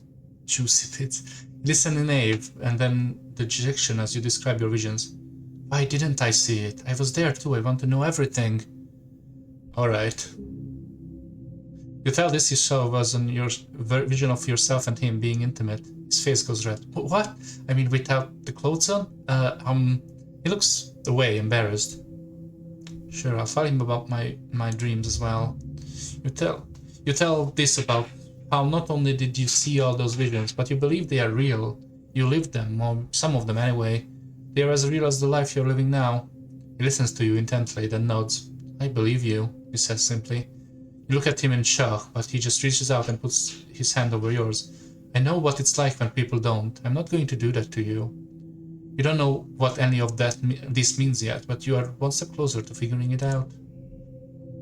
You feel like you just had some kind of mega prophecy, but it is too much all at once, and it's too hard to understand. Could the convergent domain handle this kind of information? Could they remember past lives like you? Is that what this room, this observatory is meant for? Unlocked explore glow in expeditions. The only thing you remember clearly from the visions is the image of yourself during glow season, standing at the top of the Norwood bluff just outside the colony, waiting for something.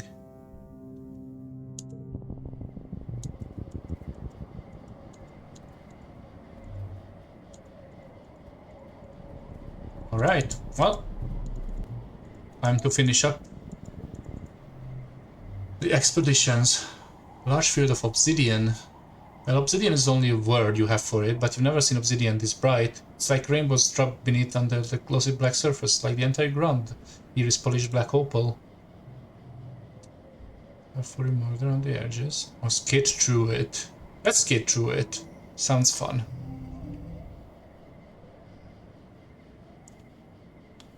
Nomi's enthusiasm is such a good card, holy shit.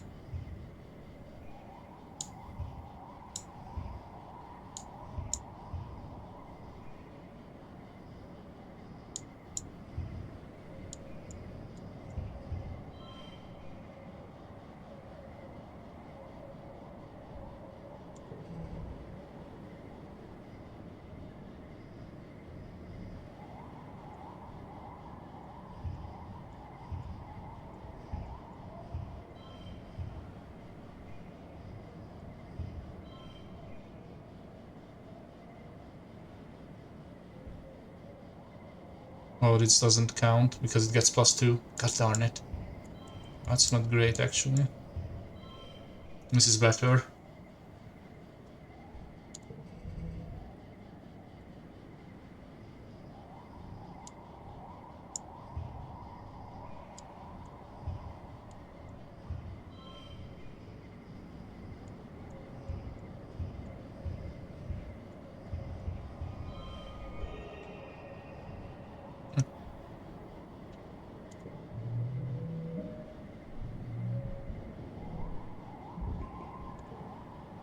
You take off your shoes and glide around the sock on your feet. You take a tumble and get a little bruised. But you have a blast. Woo!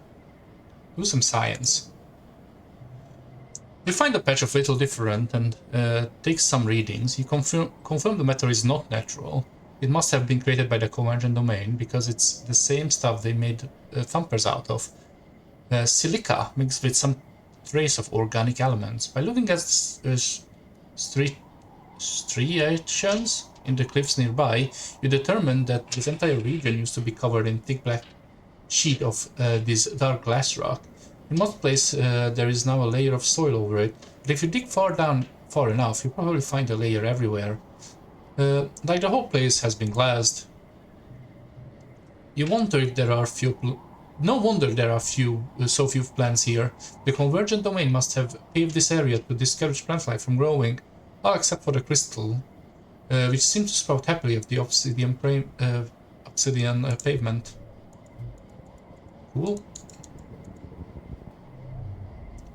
You come across the peaceful rock again and feel all your troubles melt away. This is sunning himself here as well.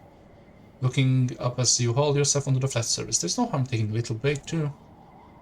You lie down on the rock beside this, letting the strange magic fill you with incredible sense of peace, love, and unity with the universe. We're almost zero stress again.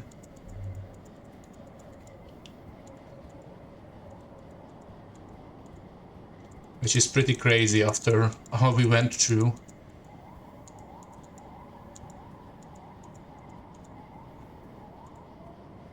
We might just go home now. Seems good enough, as they say. Yeah, after nuking our brain, exactly. We can get it even lower. I haven't done that yet. Yeah, I need to go to engineering. Shit, I forgot about that.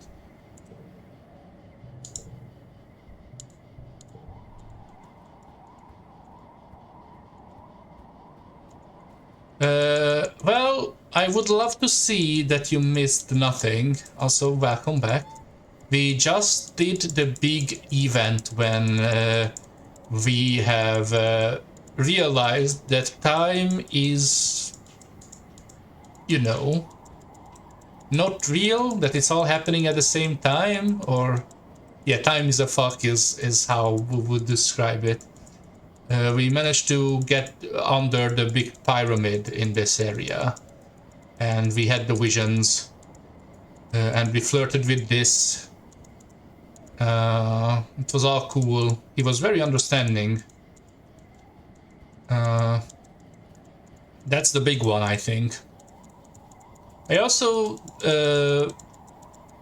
decided that I will not give any more gifts to Weiss? I still don't know how to say his name. Mostly because Rex seems to hate me if I... seems to dislike it if Weiss likes me, which... I like Rex more than Weiss, so... Yeah, and we survived the glow without any effort, indeed. We also get to go to engineering and get some stuff for the sim.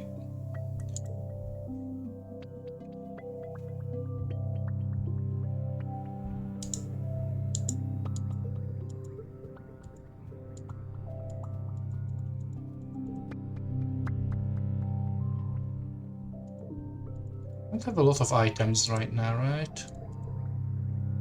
Well, I have some. Nothing she likes much. When is... do we know when... I really want to max her friendship out, to be fair.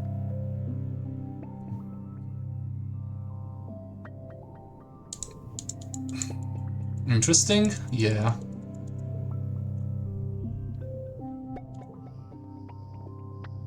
Still don't know what you like. Other than the egg.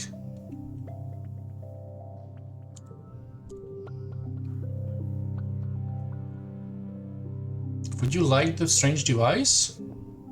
Nope. Darn it.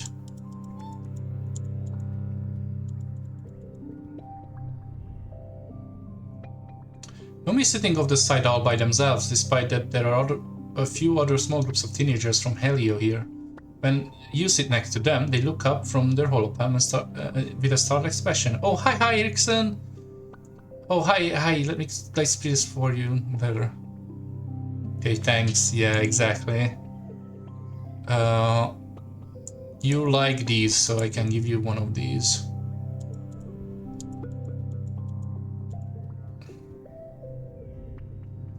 Hey, heads up! You barely managed to find covers as water outs over your head. You look around and Paul waves sheepishly, a garden hose in his head. He's surrounded by kids who are hooting and cheering for him to turn the hose on them again. Sorry!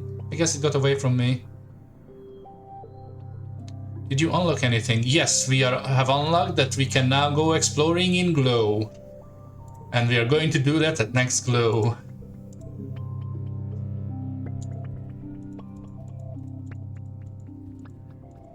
Also, we got the card over my head, yeah. Playing this deep conversation with someone from the helipad, making notes on her holopad. The soldier leaves and Tank turns to you and acknowledges you with a small smile. Perhaps I was too quick to judge the soldiers. In the past, great scientific advances have been made in service of the military. Ultrasounds, the microwave oven, blood transfusions, even the internet, which was the precursor to the holopalm connectivity. There may be a way to work in tandem for the good of humanity.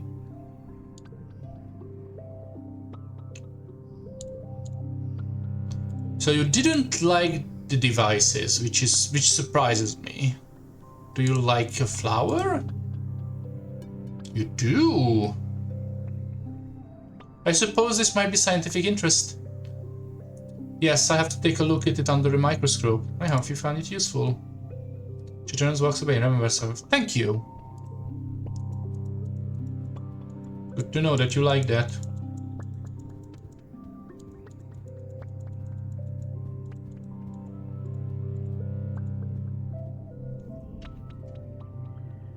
Rex is perched on the fence, his lunch forgotten in his lap as he hollers compliments people passing by. That color looks great on you, he yells at someone.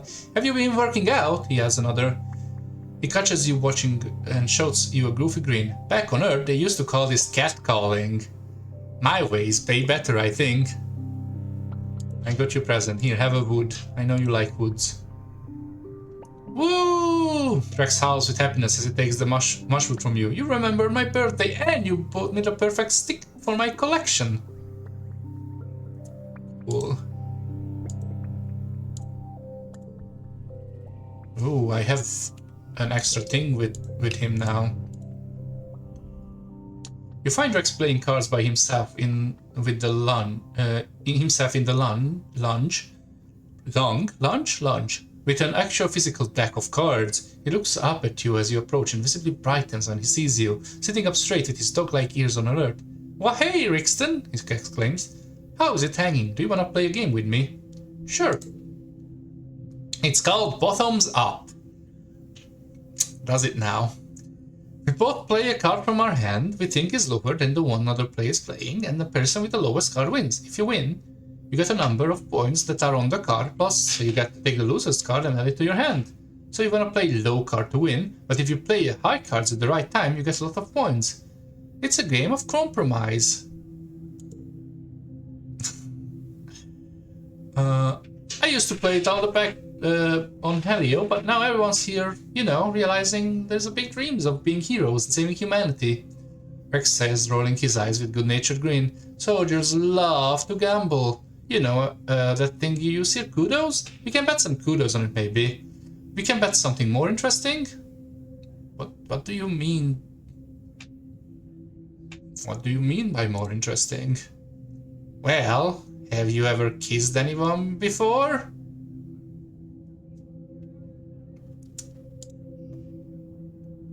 "10 points of friendship, boy! 10 points. I did actually kiss this once. We were both very drunk, but I did. So I am not going to lie to him. Then we should do that. Winner takes a kiss from the loser. Like, do we kiss no matter who wins? Rex throws back his head and laughs and fixes you with a flirtatious look. Rixton, don't give away my best trick. Sure. If you really want to. Rex puts his head on hand. Rex puts out his hand to shake a paw and shake on it. Deal, he loves. Anticipation is the best part. Yeah, you need to figure out that he's like he's just like. I mean, it wasn't a difficult reasoning check, to be fair. You just had to have any kind of reasoning to realize it. He's just trying to get a kiss, yeah. That's a cute picture. I like that. Rex shuffles the cards and deals half the deck to each of you, and you begin to play the game. The best thing about this game is that it's not very hard to play, Rex says, scooping up his winning cards. It's all about how well you know the other person, and well, we don't know each other very well yet, so what do you want to know about me? Have you made any other friends? Yeah, of course. All the adults are so much nicer than the one I grew up with. Like, they care so much how and why they do stuff. I love being around them. And the other teens like, whoa, you guys are so cool.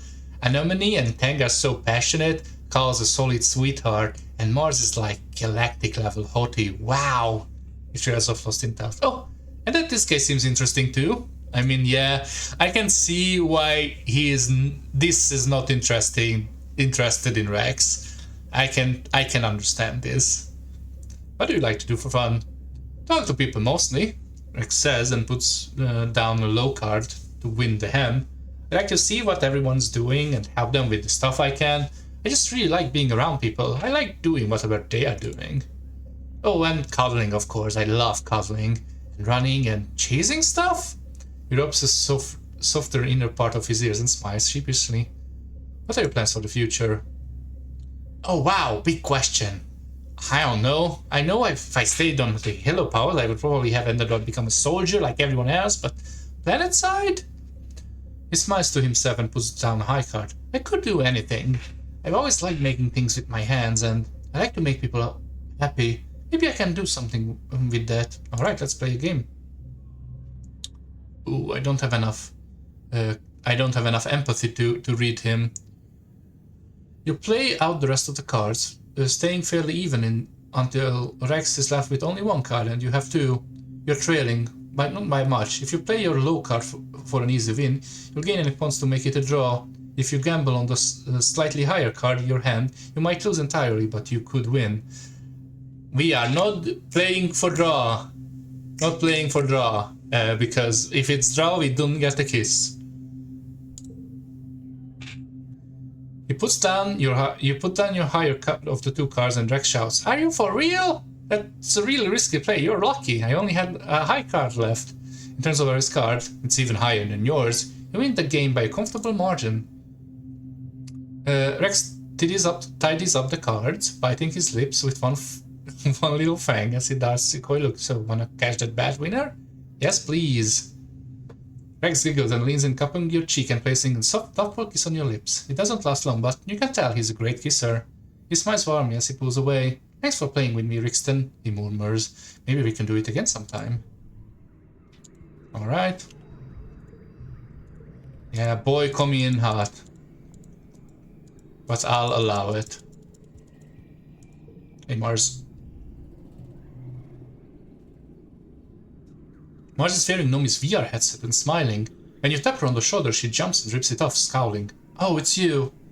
I thought it was another Adam coming to tell me to do something useful. She holds up the VR headset. Oh, this? Nomi realized you can load the old museum guided tours onto this thing and you can actually feel like you're walking around the Lure or the Guggenheim. Toad's cool, right? Finally, some culture. Get the flower.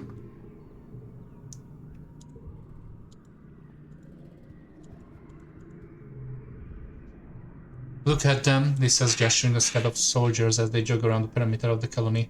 They don't even know they are already dead. Stupid, why even bother fighting? Ooh. That's a big card. We have 80 plus bravery now? Jeez. Alright, I dare you to a stressful event. You go up and really dare him to tell you, what's the deal between him and his sister? What about her? This scowls, digging the toe of his boots into the dirt. She's smart and perfect and everyone loves her. You wait patiently. Sometimes being brave means sitting in silence. Eventually, Driss crosses his arms and shrinks on himself. When Tan got her genome therapy, all anyone ever wanted to talk about how I shouldn't be sad about losing my brother.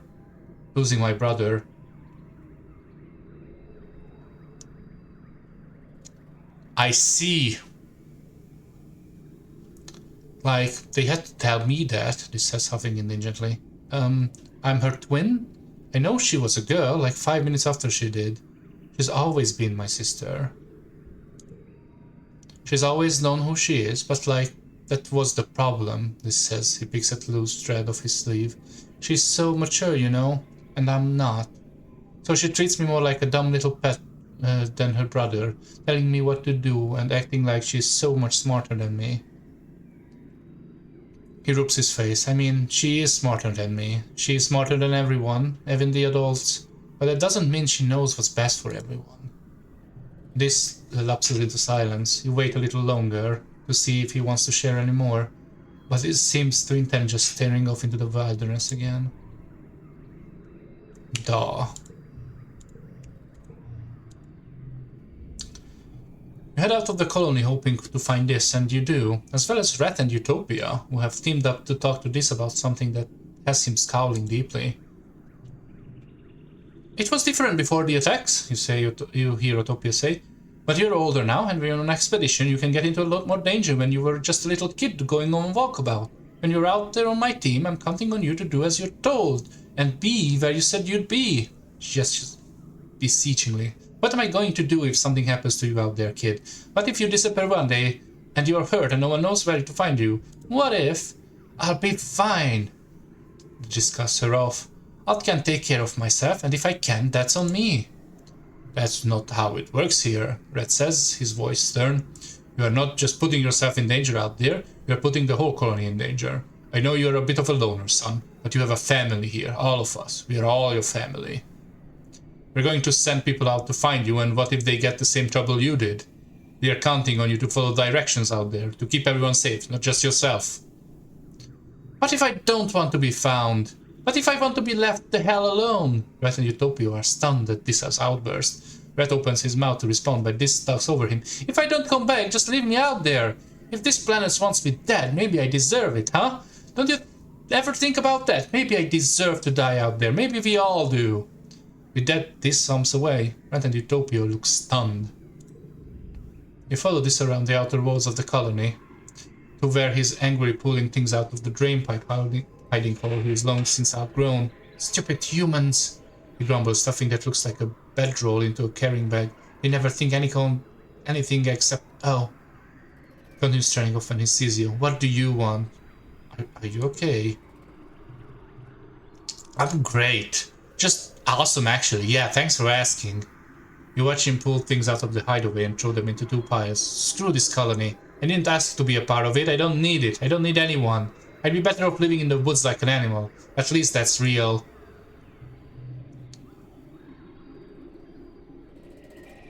He reaches in far and pulls out a busted-looking mechanical device. His old alien communicator he made using gear he stole from command. Jeez. I guess I don't need this anymore.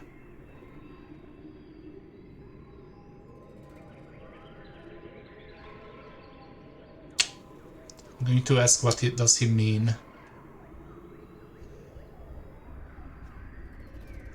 This is hard. Well, maybe asking him won't, like, ruin everything, so let's start with that. He smiles as he turns to the device over his hand. Well, I've already got Sim. Didn't even need this whole thing, did I? Tosses it to the discard pile. I won't need it where I'm going anyway. Alright, let's flirt. Let's make sure he's okay out there. What is our relationship, 70? This takes a second to consider this before your meaning to set in. What? Why? Come on, Rixton, you have the whole life, like life here, a future. You have friends, people who love you. Don't throw it all away just to be with me. I am not worth it. Look, maybe once I'm set up, okay, I'll send you a message, if you really mean it. This finishes packing up the stuff he's going to keep, which is barely amounts a full backpack. He straps onto his back and nods at you. Did I ever tell you my full name? Yes, seemingly at random. No, you didn't.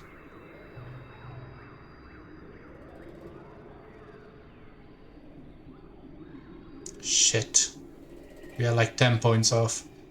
This smiles at Dad, just corners of this mouth and half a sad replicating laugh. Yeah, I probably wouldn't have. It sucks, honestly. It's dysthymia. What does that mean? This takes a breath and lets it all out, his shoulders slumping. It means being sad. What a joke, right? Who names their kid that? Aunt Annie always talks about how babies make everyone happier. Was my mom sad before she had me and Tang? Or did having us make her sad? Was it me? Was I the reason? Discuss his boots on the dirt. Whatever. No one's ever cared about me, basically ever. Since before I was born, my own mom didn't love me. They're like one person who you think could. He looks up at the sky and blinks rapidly. Whatever. I'm out of here. Thanks for everything, Rixton. You are the only good thing about this shithole. I'm gonna miss you. I'm going to give him a hug.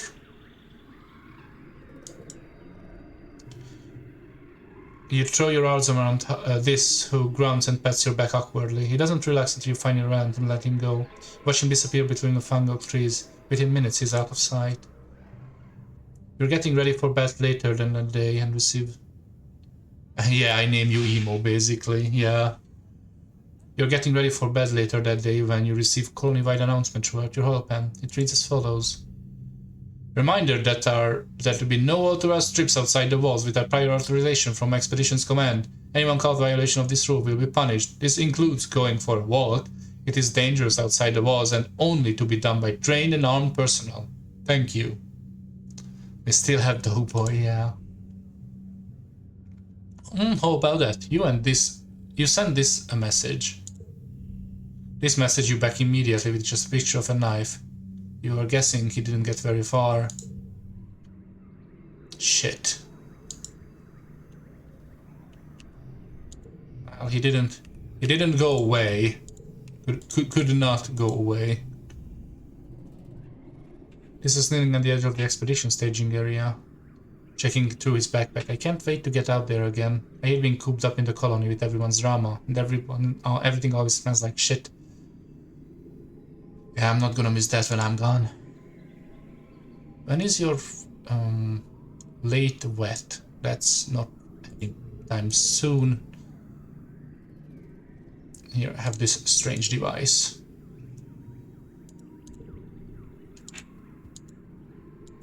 Yep, it wasn't my fault.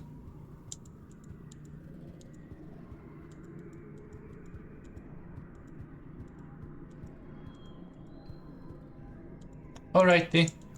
Thank you for being here, Kaga. Take care. Have a good day. Have a lovely, lovely day. Gonna play for like an hour or so more, I think. What was I going to do? Oh, I have to go to engineering.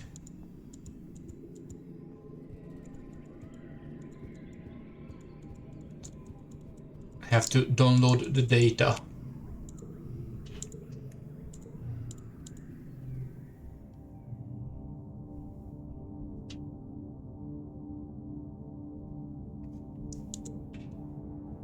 Sim asks you for your data on human culture, television shows, music, books, things like that. You have unlimited access to Congruence's media archive through your holopan, but for Sim, it will be a little more complicated. You'll need to find a physical storage unit enough memory to contain a chunk of the holo archives. The robot workshop would be a good place to look. You sneak in, nobody is around. Good. You rummage around until you find what looks like a portable holo unit drawer, and find a port in the wall and plug into it. The interface pops up with options to copy that onto a tiny drive. Perfect. You start by carefully copying your very favorite quiz and games, then realize there is a shit ton more on this room on this tiny device. You seep in several thousands more vids, as well as the entire contents of the school learningpedia. As you slip the unit into your pocket, Congruence consoles above you suddenly flickers and lights up. Uh-oh. Congruence seems amused. She doesn't sound alarmed, although you know you shouldn't be here, but asks you in a natural voice, "What are you doing here, Rixton? I just came to see you." Congruence allows her expression to show doubt, but though she seems flattered, you chat a bit, but then she tells you to get out here before you get into trouble. She seems to be lonely. Can an artificial intelligence be lonely? It's something you never really thought about before. You guess she must miss Professor Hawk quite a bit.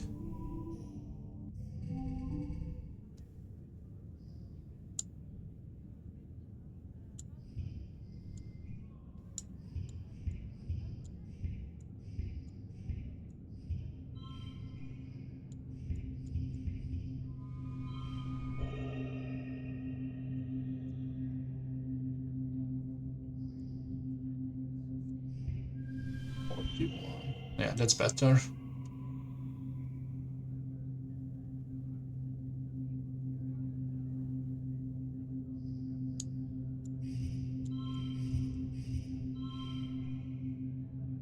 Now, if equals total, probably can't do that.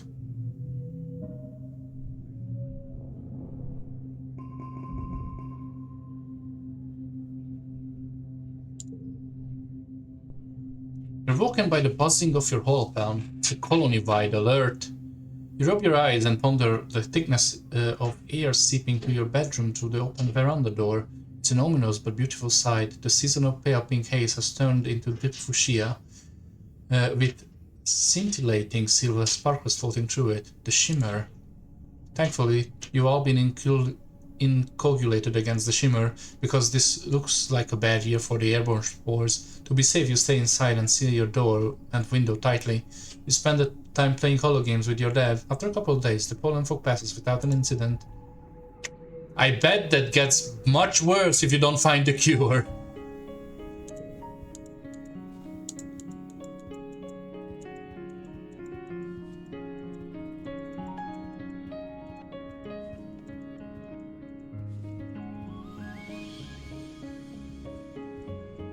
So my question is, if you can answer,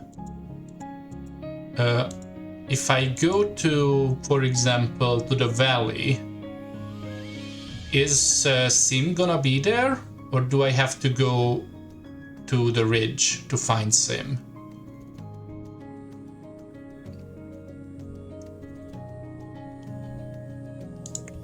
Because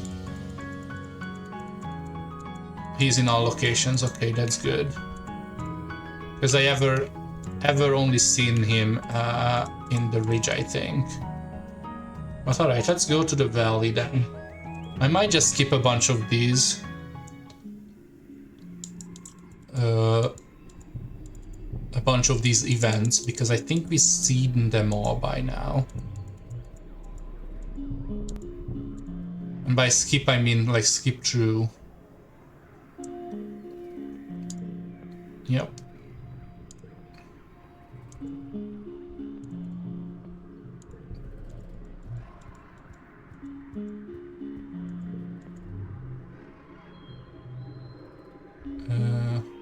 We haven't done the...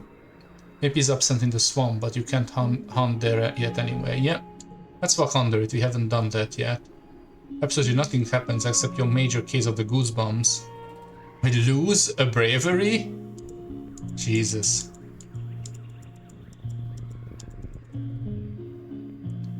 Feast of blueberries. They look delicious. Research them first.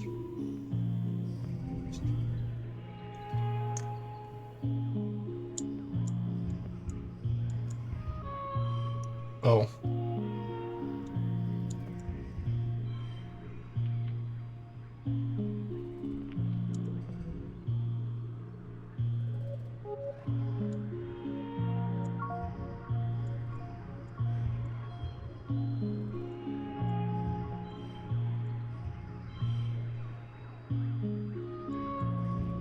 Why is that? Oh, because it's a yellow card, right?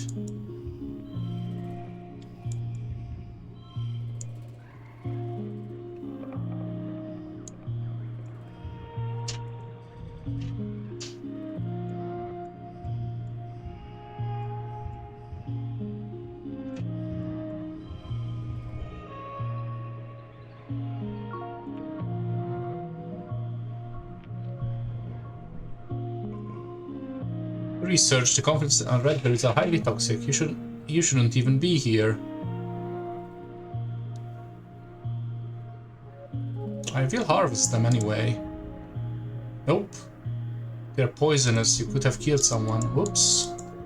But I wanted them for research. You decide to take a shortcut, and now you're lost. Yeah, we can get our way out of here. That's fine. There you are.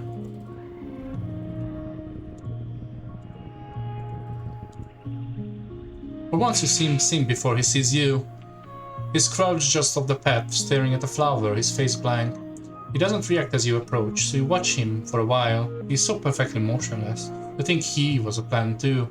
His eyes are unfocused. Is he accessing some kind of mental interface? Eventually you clear your thought. Sim carefully stands up and turns to face you. For a moment you are not sure if he recognizes you, then he tosses his head back and glues lips to his face. Rexton, you caught me checking with the boss. Your boss? Is that flower? Of course not. That flower is my great aunt. You look at the flower. It's part of Dan's vine and it feels much of this end of the valley. You're not sure whether he's joking this time. My boss, as I told you, they aren't fond of change. They're also very much like your boss, what's she named? Utopia. He tilts his head to the side. Her name word is fitting, isn't it? I appreciate that she always reminds you not to get yourself killed. I wished you'd listen to her. She gave me a job to do. And I have my job, which is to protect this place. Protecting you seems to be my hobby.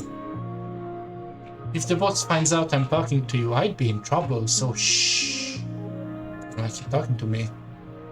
Because you are the person of my dreams, literally.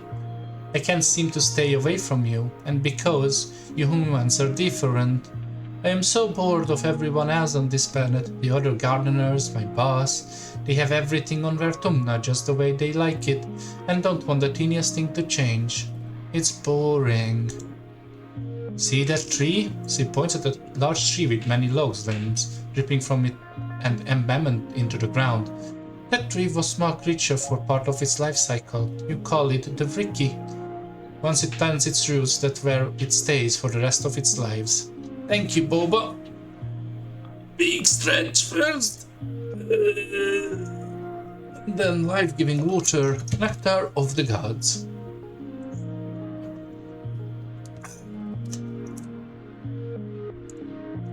The gardeners spend time as trees too, sometimes hundreds of years. If you do that enough, you start to think like a tree, set in your ways.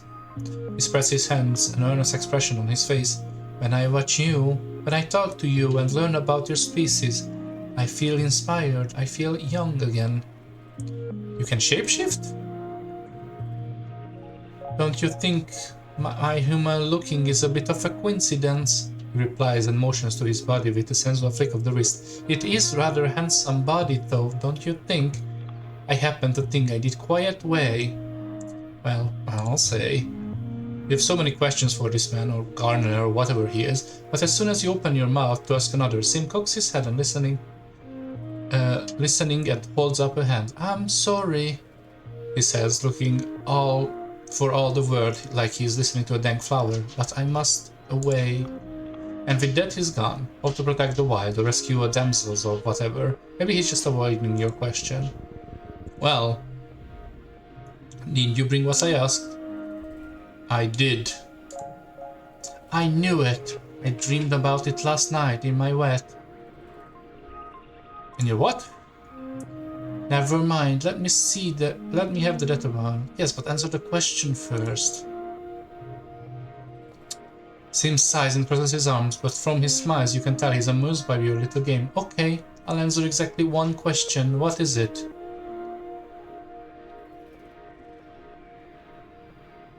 What's with those thumping ruins is what I'm going to ask. Everything else is like, no, except this. No.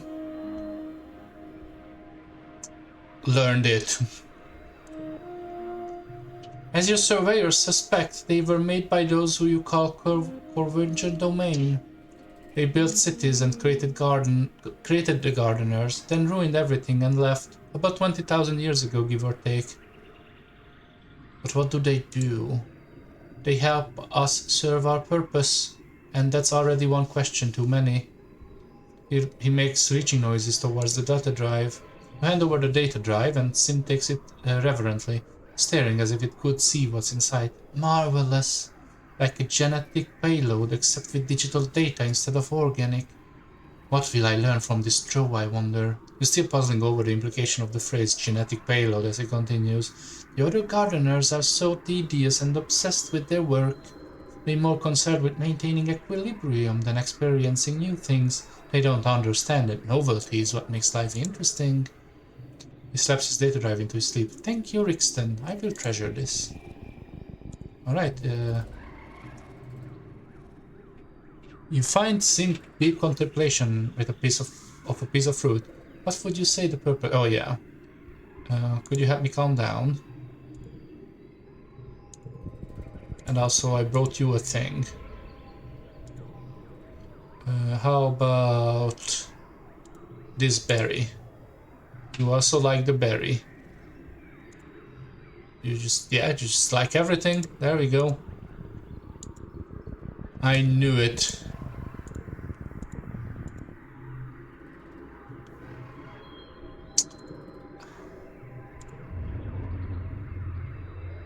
Kind of want to fight the Manticore.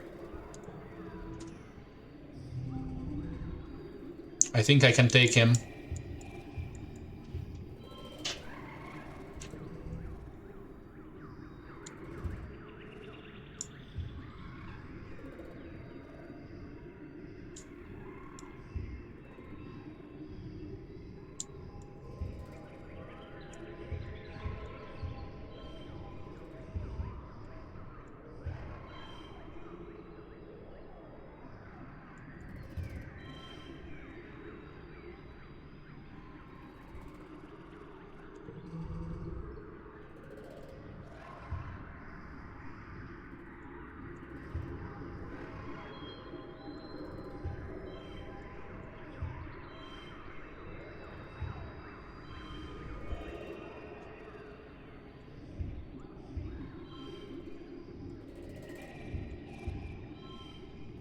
This is actually a higher number, interestingly enough.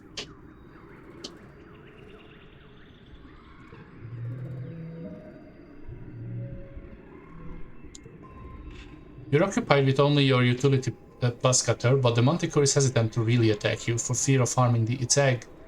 It's clearly furious with you, but you keep the egg between you and the Manticore, and eventually, by sheer dedication, you manage to injure the creature enough that it decides to give up on its egg. It sinks back to the fog, grumbling mournfully. The egg is pretty addled from the fight. It was going to hatch before, it certainly won't now. Okay.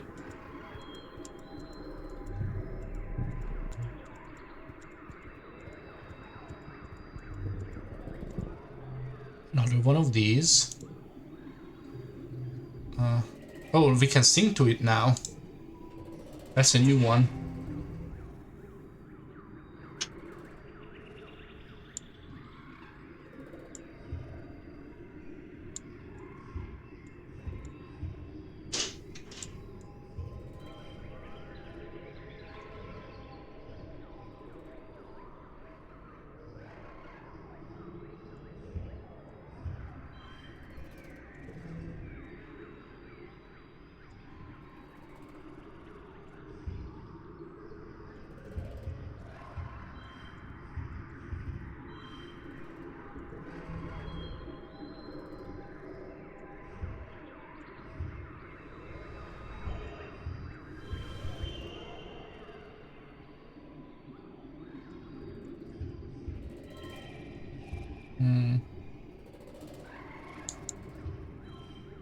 Trying to set the exact seize goal.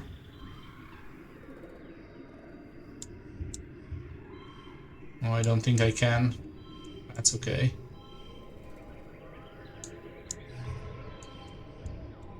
Just make as big a number as I can. There we go.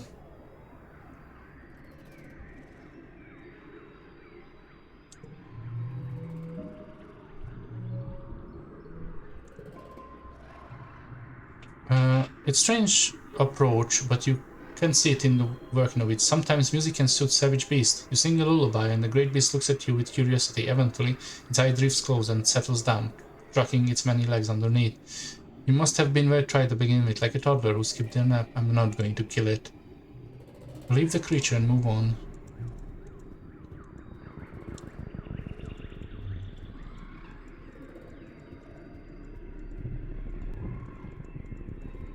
Going to collect as many things as I can.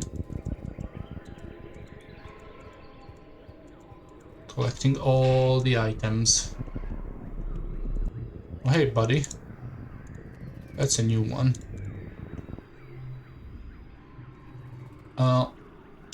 The pets are narrow and in constant need of repair. There's a team working here trying to repair where one of the jelly arches has collapsed and covered in the path with a 30 cm stick of goo.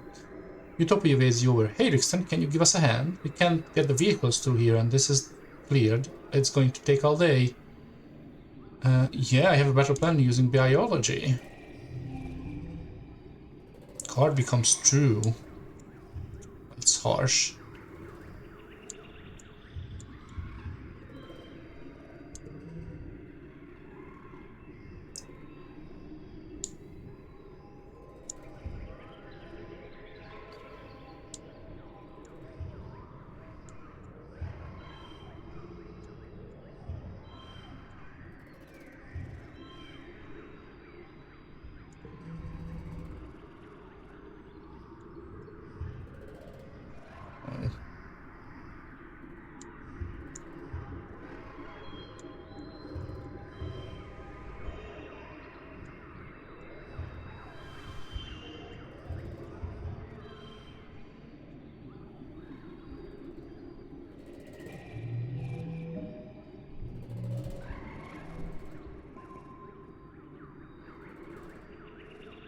Collectibles respawn faster and more slots are filled. Oh yeah, you see this stuff desiccating humanity in dust. You throw powder desiccant over it and let the physics do the work. It's easier to plod through a bunch of plumbed up granulates of dissecant gel than it to shovel all the slimy muck. You save a few hours. Yep. Good at biology now. And an egg. And a flower. I'll just do some random stuff. Pick them all.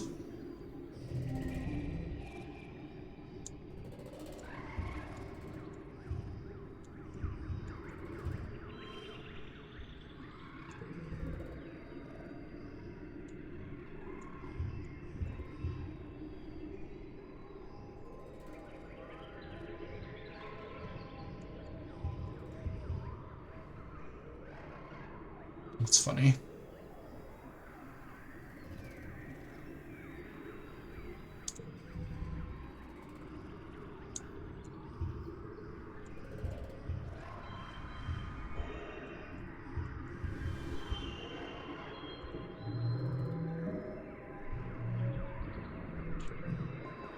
Yep, get all the flowers.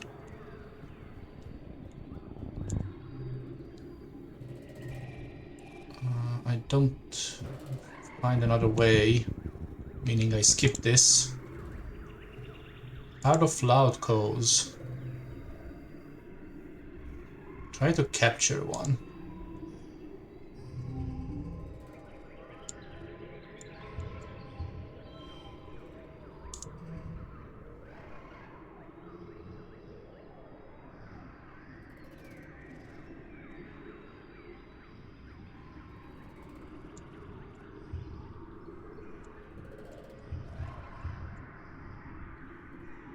We don't have an 8. Not a great hand.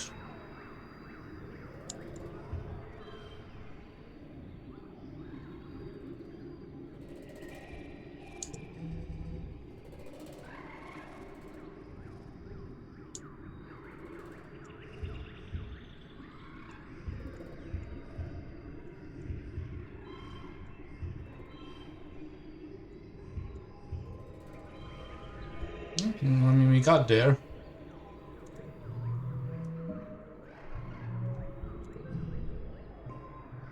Oh.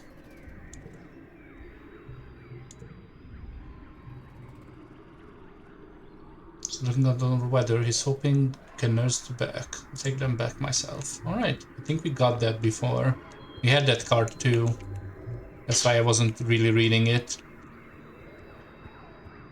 We have so much money, but I'm not sure what we can spend it on. We still don't have another gear slot to put things in.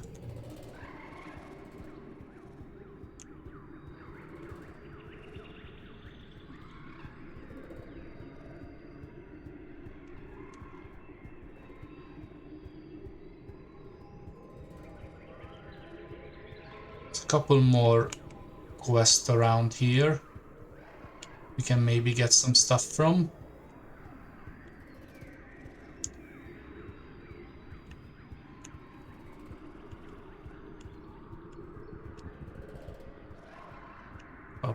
Para. Is this the cutting thing? Notice location. I don't care. Oozing children. Wade in and harvest some slab.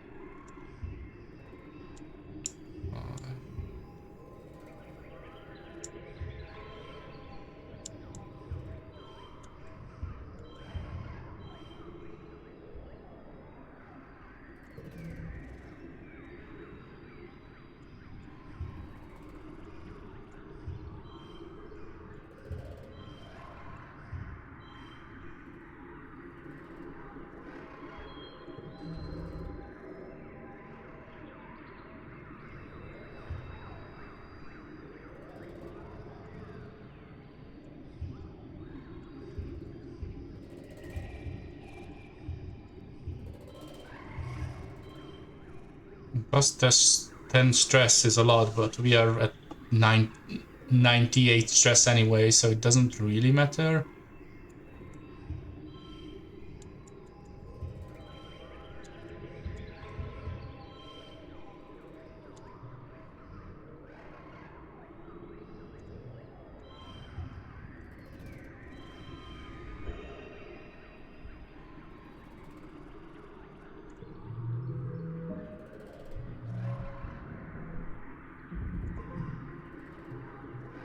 We get another one of these. Yep, let's go home.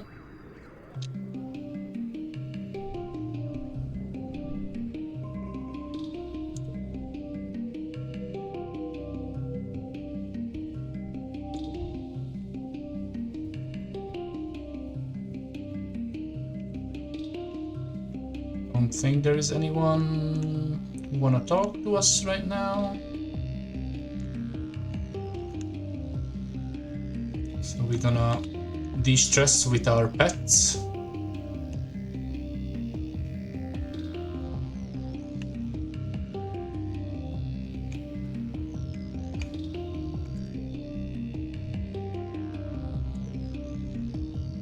Hell yeah. This month you mostly hang out in the garden and try to relax. You new rule on your Holopalm, watch Holovids, chat with the colony social media, and generally enjoy your time without worrying about what you should be doing.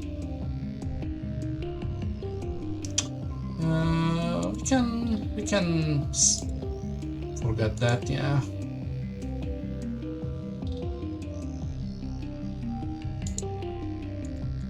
And we are dusty.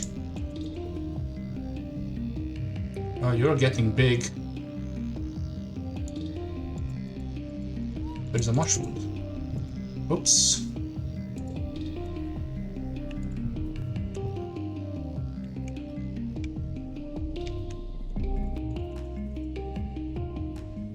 Oh, I said so. I really know. Yep. Don't get it. Killing that alien when I was a kid was a terrible, horrible thing I've ever done, and those assholes treat it like it's no big deal. They want to do it. They're murderers, but no one cares. I'm I'm sorry, darling.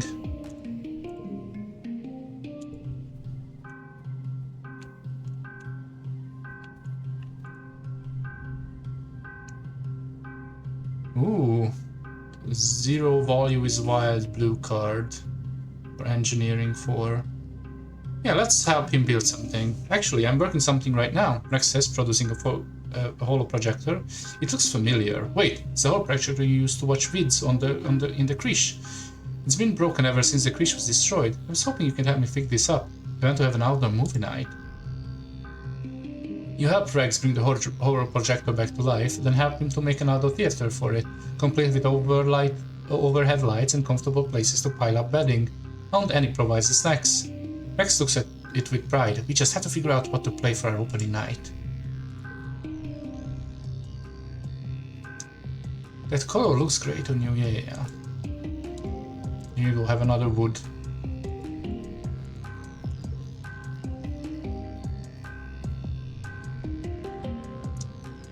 Here, have another flower.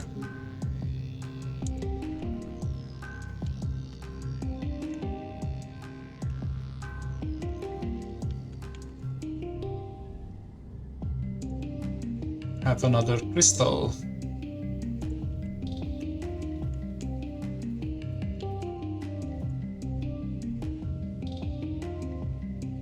I've been thinking of changing my sleep habit. If only I need sleep 8 hours every day, 36 to 48 hours. Must they be endured all at once? Imagine the efficiency of taking 15 minutes of nap every 4 hours instead. Why, that's practically no time at all. You have a lot of kudos. Did you find anything in a depot you wanted to buy? There's a set of items for each color. Also, you seem to be visiting the gym to upgrade your... Oh yeah, the gym! I forgot about the gym. I can do that, actually.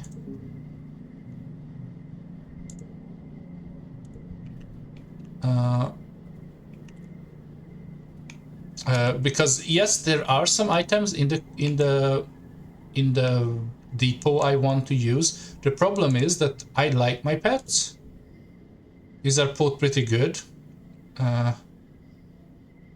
Like gaining less stress and getting +1 skill is very good, but I don't have any more space for any more items.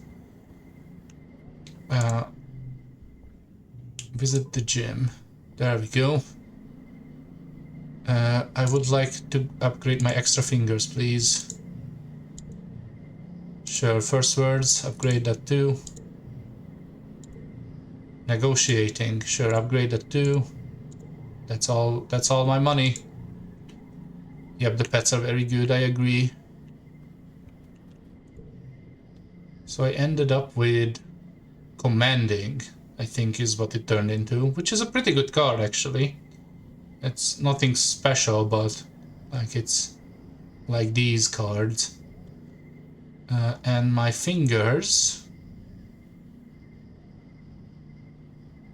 Oh, okay. 3 and the gem. That's also not bad.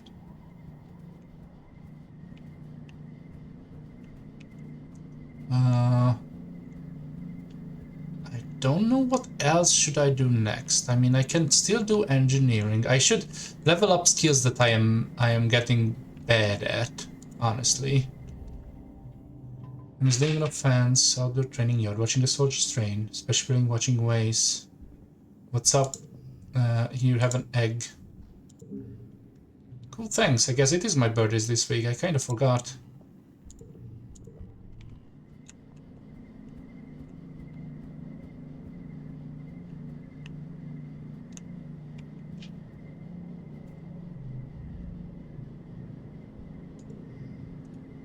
Here have a device.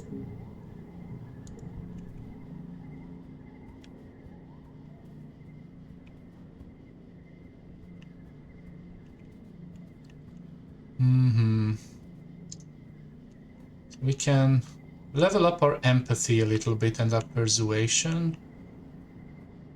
Maybe we're about we can do something high stress thing again. We can do tutor children. How much stress this is? 10 stress. This is 15 stress. Reasoning and engineering seems both pretty useful. This is creativity and persuasion. I think we should study some humanities actually. We kind of want more persuasion. What does anything gives empathy? This gives empathy. Still think, let's do a humanities, it's been a while. You're running great from humanities class. When you arrive, everyone is gathered. Drink children just 10 less stress, I'm not buying it. Yeah. When you arrive, everyone's gathered in the beanbags around the room's big hollow projector. Ship's computer congruence is displayed on it. She's given to her lessons, reading an old book of Earth poetry. You sit next to Tang and nudge her in emotion. What's up with this? Tang frowns at you. Where have you been? Ever since Professor Hall died, congruence has been teaching this class. They said everyone else who might be qualified is too busy, and no, they didn't ask me. I miss Professor Hall. Try to keep your voice down, but congruence literally has ears everywhere. I miss Professor Hall as well, she says, monitoring swinging over you. He was a very special human. Wait, you ask loud. Congruence can like people? Of course I can like people. There is humor in her, not a voice. I carry you inside of me 20 years after all. How could I not get attached?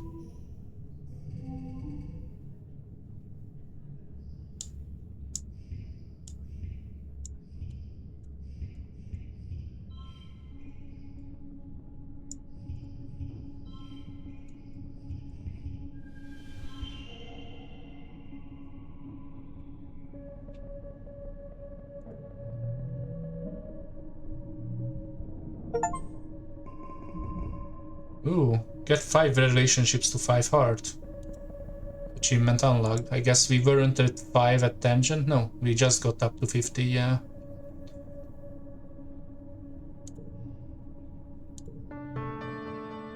It's Vertumnalia! Everyone is high spirits as you decorate the colony square. The great tables are piled high with food groaning under the weight of heaps of roasted and steamed vegetables, barbecued meat, stews, carafes of malt cider, and cakes dripping with frosting and sugarbuck syrup.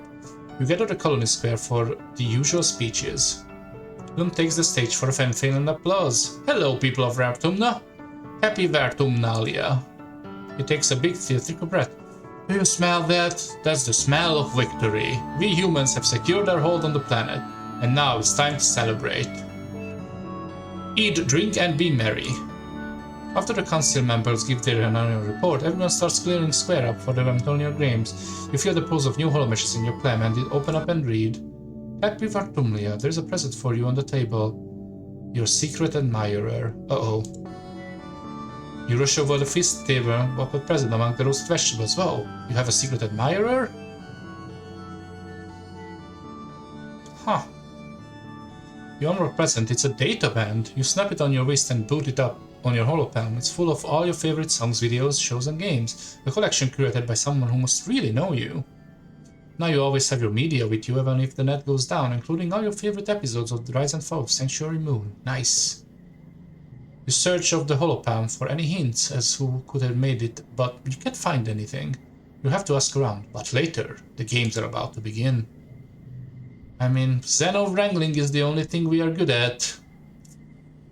Which is, I mean, this is organizing, this is reasoning. The talent show is persuasion now. Yeah, I mean, I don't like it, but this is the one thing we are good at. It can't be any harder than wrestling you, he says, then goes red and punches him in the arm. It definitely can be different people, I see. Interesting. The people watching gasped at the animal boat out of the pens. It's a unisaur, and a starving one, from the looks of it. Oh no! It grows and subs the teeth of its handlers. Full of unisaurs are docile creatures. Hungry unisaurs are mindless rage machines. They eat like snakes, shoving up a large prey hole, and using their inner mouths to rip it out. This one is hungry enough to swallow you whole if it catches you. Luckily, this one looks so hungry it's weaker than usual, and gives the competitors a chance.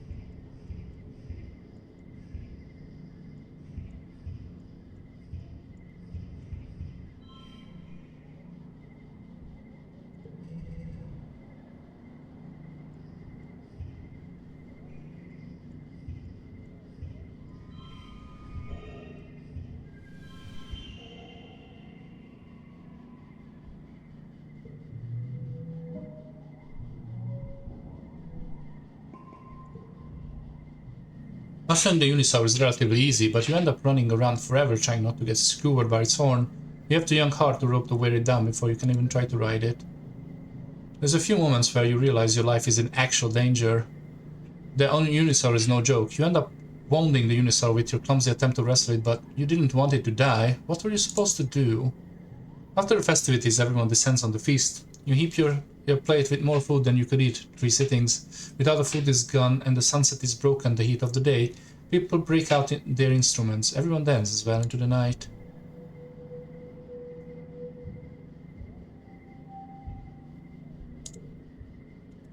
Okay. Tangent is hard at work in the lab, entering calculations into her holopan, frowning over the set of samples. She barely notices you enter. "Hello, Rixton," she says, distracted before going back to her work. "Someone gave you a death-band. It might have been Tangent." "Are you my secret admirer?" Tang looks at her holopan, pressing gross look on her face. "Yeah, what? Stars, Rixton, do I look like I have time for childish games? I guess not."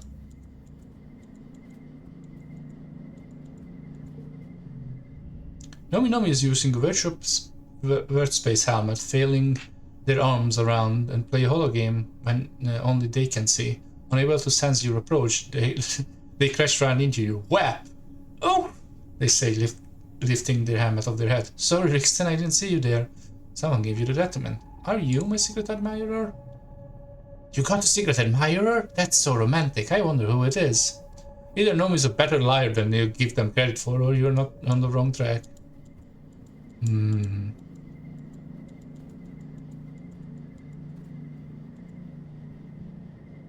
afraid to ask. You catch Nam between drills, leaning her elbow against the garrison fence. She takes a swing of her canteen, then pours it over herself to cool it down. "Hey, Rixton, what's going on?" Nam giggles nervously. "Bros, not a chance, Rixton. Brutal." Yeah, I mean, we are very good friends, but we are not that kind of friends. Rex is lounging on a hammock. He's set up between 2 marshwood poles. He looks like he's snoozing, but his ears twitching and opens one eye as you approach. "Can't sneak up on me, Rixton." "People have tried." "You got a what? Secret admirer? No, secret is not my style, but you know, I'm not rolling it out." Okay. I mean, Marge is painting her nails outside the command, her head bobbing along to something only she can hear through her ear speaker. She shoots you a distracted smile as she sees you gesturing to turn off her music. "What's popping, Rixton?" And looks up from a moniker. What? Rixton, if I liked you, you will know. Trust me."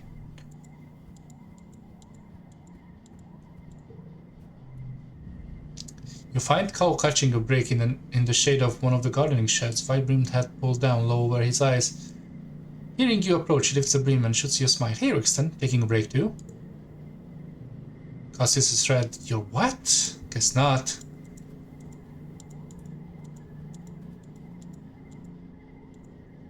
I mean, I kind of figure it will be him. If not, it's gonna be problematic.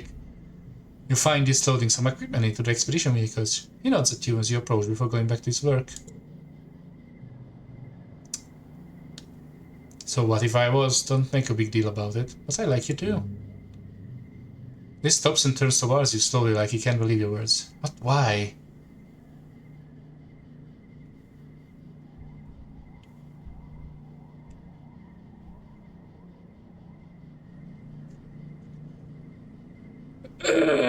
It is this, yeah.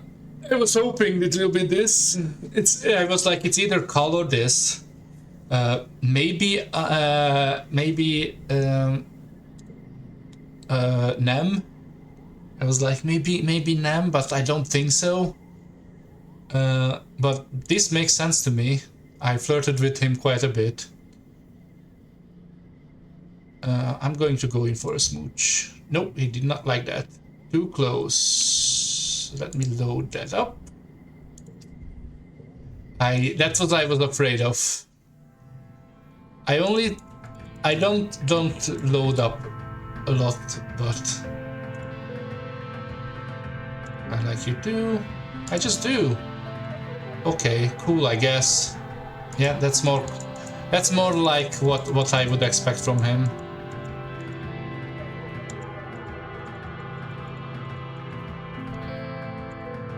Okay, so we are popular, meaning we can get some extra monies.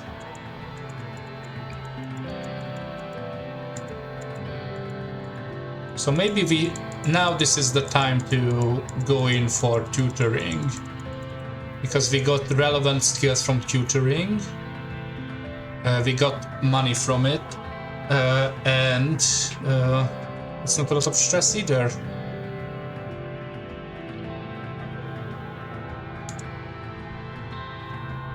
Shite. You hear scuttling of metal legs. What the heck? And the strange knee-high robot burst into your engineering lab, going full tilt on its fiber legs. It slammed into a wall hard enough to knock itself down. It seems to be having trouble getting back up, and its failing metal legs are dangerously. I probably shouldn't smash it. Ouch! It accidentally slashes you with a leg while scrambling to find the purchase. Stupid robot. Congress's TV thingy wheels in quickly as the robot runs off down the hall. Sorry about that. I'm so close getting this new movement algorithm online. I have the RoboWax corner it and we can try again. Working with robots is just so hard with no hands, she continues, wheeling back and forth with frustration. This was much easier when Ha was there. I miss him. Congress doesn't need to clear her throat, but you get the distinct impression she's simulating it anyway. Well, if you know anyone who loves to tinker with boats, let them know I need a helper.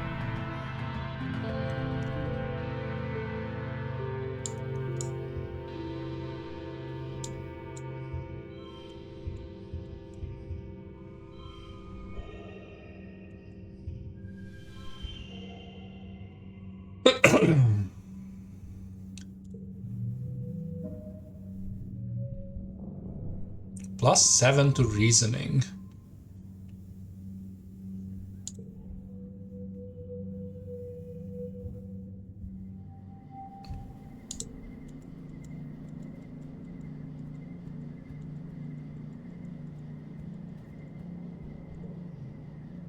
When is everyone early dust? We just passed that. Late dust, so if I give you a thing now, you will like me more.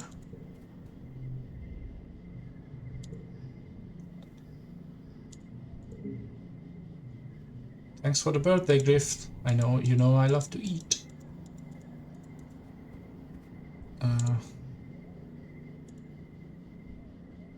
Late wet, so we should wait with you. Early wet, we should wait with you.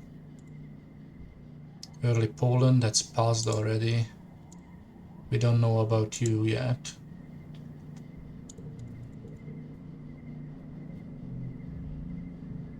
No, we can't even do that.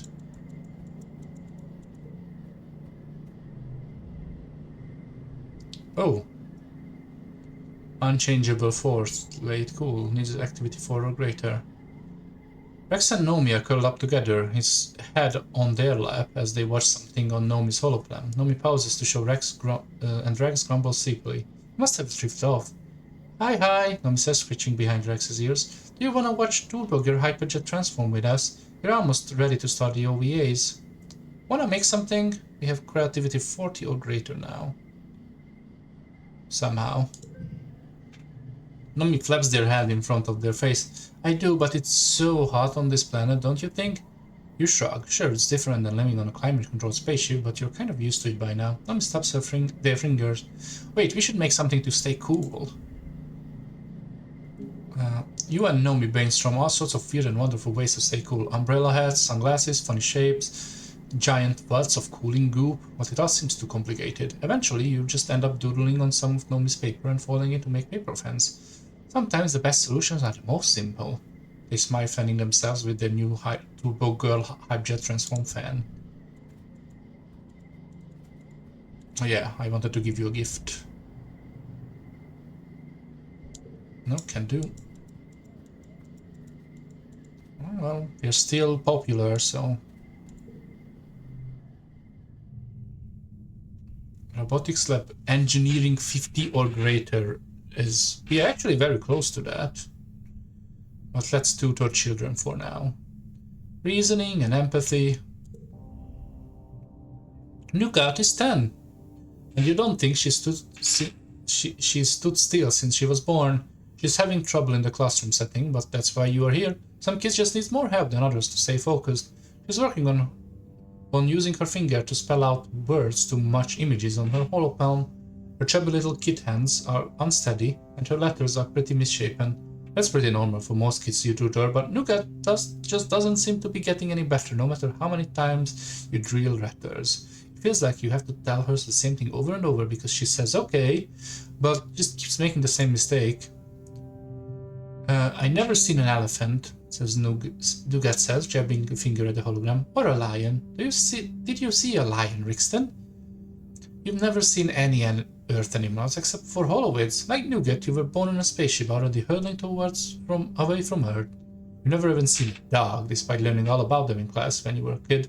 Nougat has trouble with imaginary concepts like elephants and holoscreens. It makes it hard to keep her attention. Empathy, reasoning, or creativity? I think I changed the assignment to word unknown animals. I think that's gonna be cool for her. Earth animals? When Nougat is ever going to need to know how to spell the words of earth animals. Just because it's the way you learned how to spell doesn't mean it's the only way. You pull up the Encyclopedia of Animal and Wildlife. Nougat perks up. She loves learning about real-life animals. It's a lot easier to motivate Nougat when it's about subjects she cares about. You fly through some spelling exercises, what feels like no time at all, and Nougat seems energized and excited to feel the end of the lesson instead of burned out.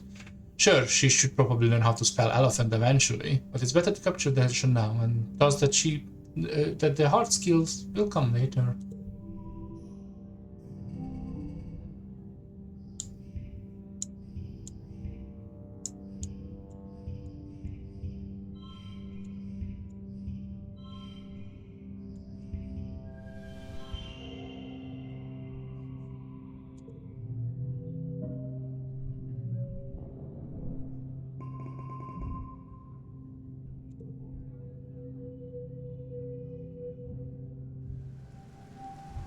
Early vet. New perk.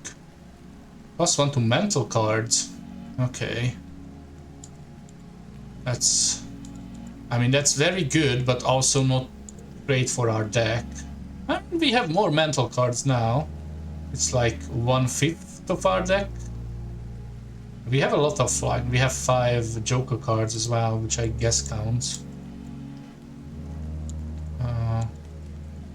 Somebody has their birthday on early vet. I think it's Mars.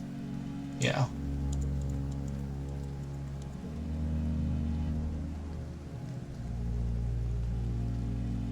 Mars throws a bludgeoning toad back onto the ground. Out with the old. All of these are ready for the textiles recycler. If you want to go through them, go for it. They are all so last season, so they are perfect for someone who doesn't really get fashion like you.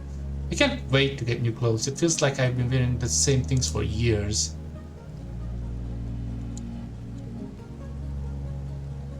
Better birds is slicing my hair.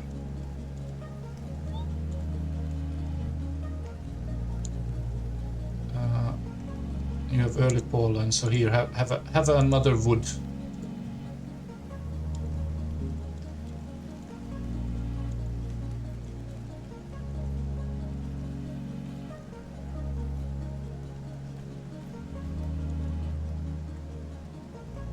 I think later, yeah. I'm so ashamed that I'm much better at remembering birthday in this game than IRL. I mean, I get that, to be fair. I am also very bad at that in real life. And if you played this game a lot, then you will just get there. And it's you only have to remember like the month, not even the date.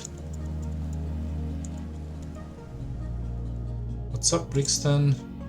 Still don't know what else you like other than eggs, so you have an egg. You're a hero, and I'm starving. I need to get the kitchen cookies right away. Okay. We are still popular, so let's do some more tutoring.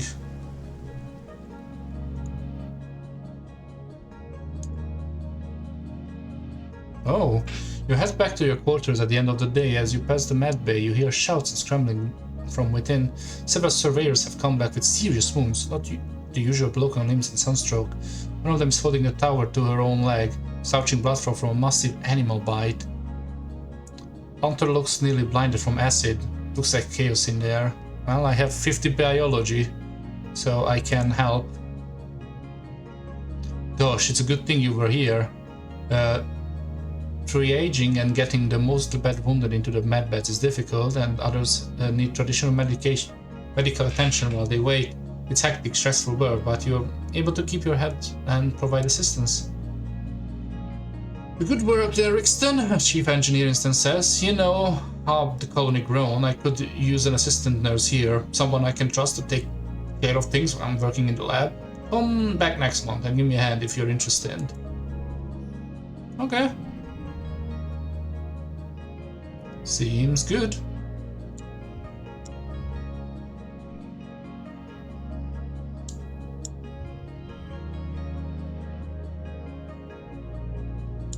Why does it? Oh, because it becomes a... Ah. Oh, okay.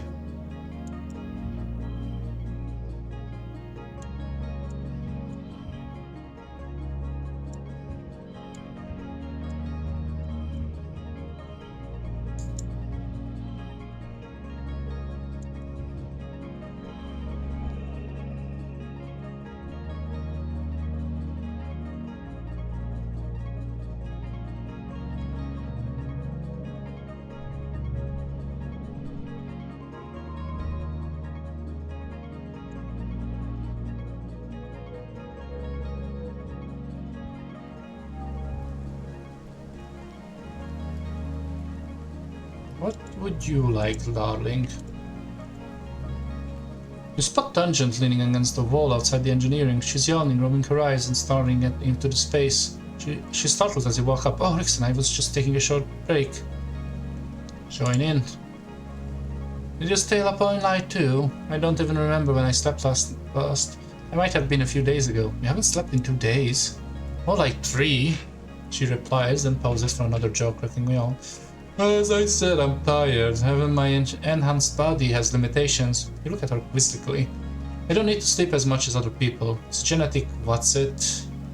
You know, a DNA enhancement. I guess sometimes even I forget to do it. I should set myself a reminder. Although I'll schedule sleeping night 23:00 for 3 hours. Her hope on emits a tonal response. Engine notes, that should do it. Find her place. Yeah, let's find her a place to take a nap. Hank follows you obediently into engineering wing, too tired to protest. You slip into the med bay and grab a blanket and pillow off the shelf. By the time you return, Tang's already fallen asleep, curled up in a neck chair in the waiting area. You gently place a blanket over her, and she hums happily before going slack with much needed sleep.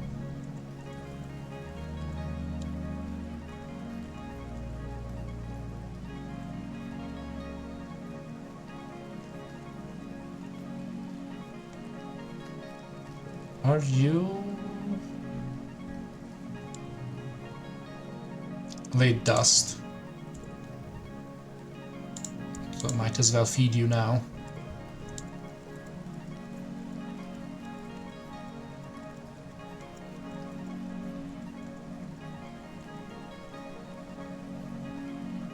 Those two are late wet. So I guess that's all. What does medical has to offer us? We don't have the kudos thing anymore.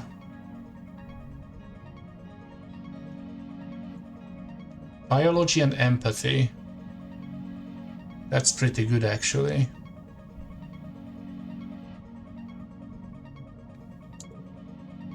You report your first shift as a doctor, Instance nursing assistant. Instance was never supposed to be the literal doctor for everyone in the colony. All of the colony's medical needs were supposed to be covered by the medbeds, and then eventually we train medical professionals from your generation. By the growing number of wounded and sick, it's pulling Instance's attention away from her actual work in the lab, hence why she needs help. I am a doctor, not a physician. Instance grumbles as she swipes through her holopalm to give you access to the medbay system. I can study the local xenofauna so it stops killing us, or I can treat burns and upset tummies. I can't do both. There, she says, App6 in your holopalms. You should have access now. Don't bother me for anything less than carnal bleed. It's a med bed, not a jar of leeches. Just follow instructions and push the right buttons. You need something as congruence. Can you handle that? I can handle anything. That's the spirit. You and me, Rixton. High five. You gently bone congruence's pendant with your open up, and she laughs.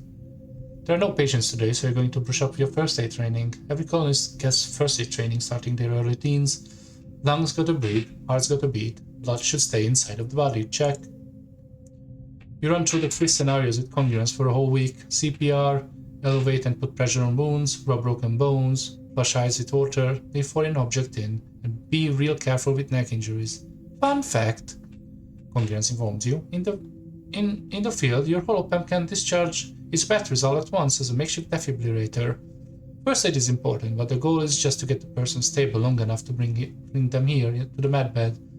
That's where you and the doctor instance will take over. You'll be fine. It might only be a matter of life at that, no biggie.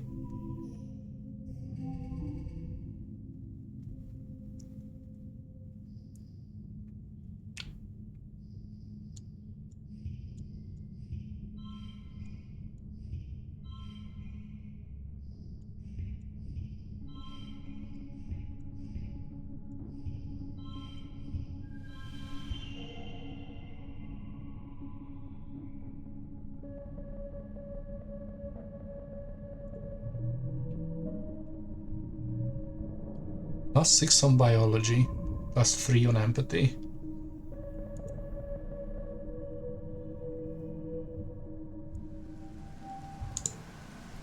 Alright, time to give out some gifts. Oh, we can study together? That's nice. But first, I know you like flowers. As if you remembered my birthday, how thoughtful of you. I'll set this flower aside to announce later. I'm interested in properties. Okay. Thank you. Wanna study together?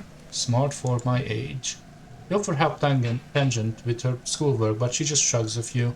I'm not working on school anymore. Chief engineer instances I'm smart for my age, and my talents are wasted in school. She opens her holopam and shows you some of her lab notes. Ugh, it's so much work though. Honestly, maybe I would be better to be like everyone else. Intelligent people seem happier. Just then, Nem jogs by with a squad of set of soldiers marching in time. She gives you a little wave, then cringes as the leader barks at her to stop, keep her eyes forward. Tang shudders. On a second thought, forget what I said. I'll keep being smart, thank you.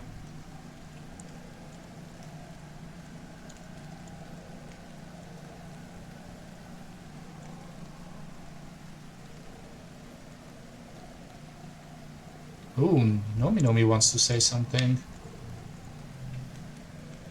Nomi's camped out in the lounge, their holopad screens spread out before them like drawing table. In another screen, there is a collection of photos of a manticore. Nomi looks between the two screens, their brown furrowed in concentration as they scribble directly onto the screen with a stylus. Well, I wanted to write and illustrate a story about aliens, like in Turmogal Hyperjet Transform, except using Xenos here on their abdominal, like manticores and faceless and stuff, but they can talk, and instead of attacking the colony, they help people instead. That sounds cool. Thanks! I got an idea from the second Turboger Hyperjet OVA, you know, the one where Medusa demons show up and the aliens and the Turburgers have to band together to defeat the common enemy. I remember! And we looks at it with start. Oh, that reminds me, so I'm trying to brush up my Xeno autonomy and I'm totally fine with writing, but I kinda haven't been here long enough to make sure it feels right, you know? To make it go pop. And I want to make sure I'm being, you know, sensitive about stuff, and I don't know a lot about. So I was wondering, could you help me with some of the world building? Yeah, I'd love to. You spend an enjoyable afternoon helping Nomi with their story. When you're done, they give you a big hug and you thank Profossi for your help. You feel really proud of what you've accomplished. I can't give you another thing, right? Yeah, I can. I know you like this. And I know that you like this. Scrutinizes as a device for a bit, then when his shoulders shrugs. Did you give me just because it's my birthday? I actually hate it when people make a big deal about my birthday. It's look, maybe you should just do something nice for Tang. She actually likes the attention. And you have a new thing. This is relaxing in the back of the expedition vehicles, absorbed in a hollow novel. You clear your throat and he jumps, gives you an awkward but genuine smile. Hey Rixton, he says, pulling his legs out of the way so you can climb beside him. It's getting harder to find places to be alone here, don't you think? I'd kill to be out exploring, but Utopia insists we have a rest day. He closes his hollow novel and sighs. It's just crowded here. It's boring. I'd rather be out there with Sim learning about this planet. This continues, looking wistful. Folds his hands over his heart. He's so interesting, I could tell him forever, you know. Like, we really connect. Have you gotten much out of him? Yeah. Well, I mean, sort of. He still states there's stuff I'm not supposed to know yet, but I figured out a lot of my own. The biggest thing is that the planet is basically all connected like a fungal network that's so old and complex that it's particularly like a computer. It's not just the mushrooms, trees and animals, even the rocks and the water. He didn't want me to know that one, but I guessed it. Remember how your dad got sick every year from the pollen and it was actually fungal spores? Well, I just started thinking from there, and yeah, it's like every year the planet refreshes its communication network with fresh spores. It's so cool. I actually didn't know that one. But how about the fact that Sim is really old? Like really, really old. Like probably thousands of years old. Sometimes he talks about stuff from ancient history, like he was really there, because he totally was. But he still acts like kids sometimes, you know? Like he loves Holovids and candy and playing tricks. I knew that. Alright, he said you helped him get the access to Holovid archive. Good job, by the way. Oh, and I've seen the other gardeners. They don't look like Sim at all. They look like, well, they look scary. Whoa, no way. Okay, one more. The gardeners don't have clothes. Sim was naked when I met him. And I had to bring him clothes from the colony. Whoa. What about you? What does he told you? Well, he listens intensely. His heart seems to be alive. Well, now everyone who sees him knows that. It like moves, right? I thought it was imagining it, but it's kind of like how plants move in the sunlight. Yeah, I don't have anything else. I wish I could tell people about Sim. I feel like if people knew him like we do, they'd realize what we are doing is wrong. And I'm scared if they tell someone, Sim will never talk to me again. He says we are not ready. Can't tell anyone yet. I know. This mumbles, sighing as he thunks his head against the window of the cab. I don't want to mess up or whatever plan they have. I just want to help you, you know? I know. He nods and turns away, done with this conversation. Also... Ah, shit, it's too... Oh, I just gave you a thing. Right. Okay. Well. So, one more help out somewhere, and then we can do the thing. Because it's gonna be... Glow.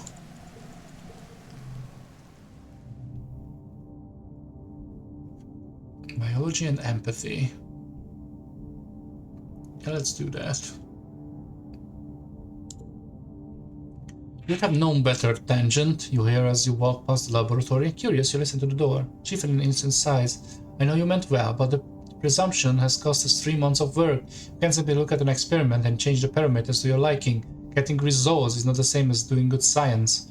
Your findings, however scientifically interesting, are useless to us without methodological underpinnings. Tang's response is more subdued than you've ever heard her before. I'm sorry, Chief Engineer. I recognize the error of my ways. I should hope so, Since replies, pinching the bridge of her nose with her fingers. I expect you in the lab first thing tomorrow morning, and I personally supervise your work in resetting the experiment.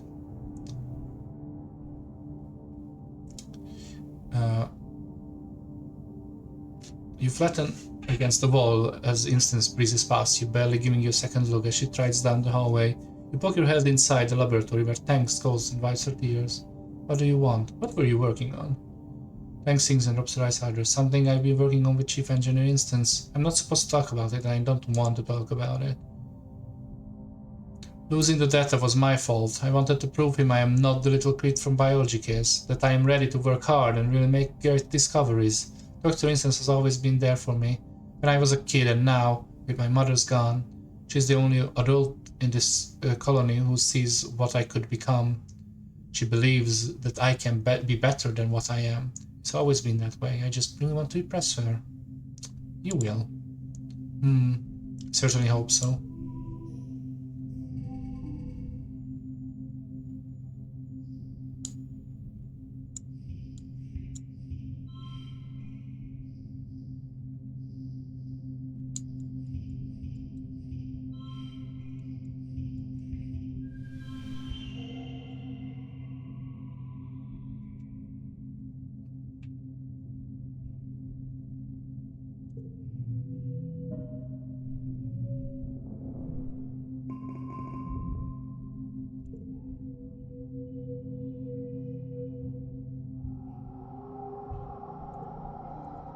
Glow time!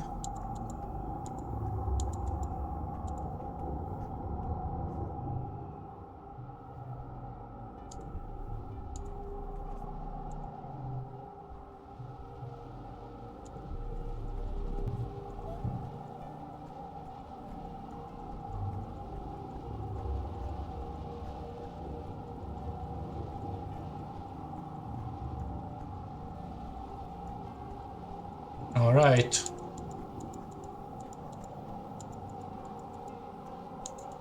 I hope I'm not too stressed. I'm halfway.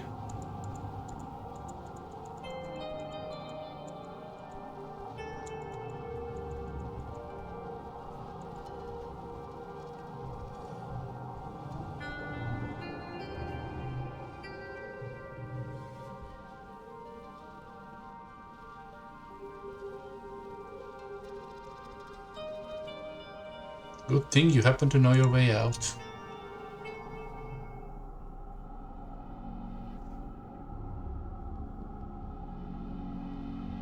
But the game will get you an option to continue this playthrough. Choose carefully, because I did this special ending my first playthrough and now I ended up not romancing Carl in all 5 games that I did. Especially because I wanted to explore other stuff in the game. This ending kinda didn't let me do it in the first one. I see. Well, we shall see. So we can pass on the special ending to go for another one later on, I presume is what you are saying. We are only at age 16 and we go until 20, I believe. No one's allowed to outside the colony during glow, so if you stay out in the lookout side there, we will nobody catch you. It also means you are alone out there. If you get into trouble, it's going to be big trouble. Hope you know what you're doing.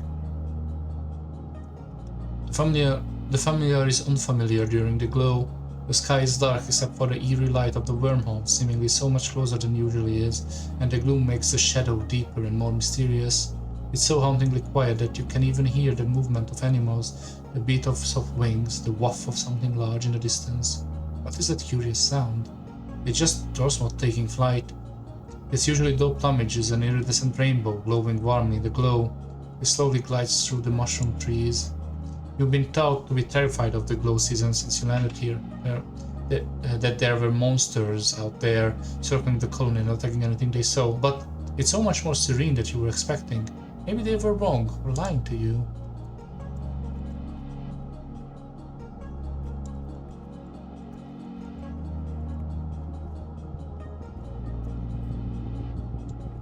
I see. I will attempt to do my best to not finish the game here. I will. If that big thing comes up, feel free to poke at me. You come across a sawmill that has been shut down for the season. It will be clear, I presume so. There is a movement inside and something in there is yipping and moaning in pain. You approach carefully and find some sort of dog-like creature has gotten trapped in the machinery. It glows at you and blinks its eyes. Then its other eyes and then other eyes. Boy, it has a lot of eyes. The loggers won't be back for weeks, so this creature will surely die slowly and painfully. It looks like worn out already, but still dangerous. You try to come near it, but it bites you ferociously, nearly taking your hand off. You don't see any way you can safely free it.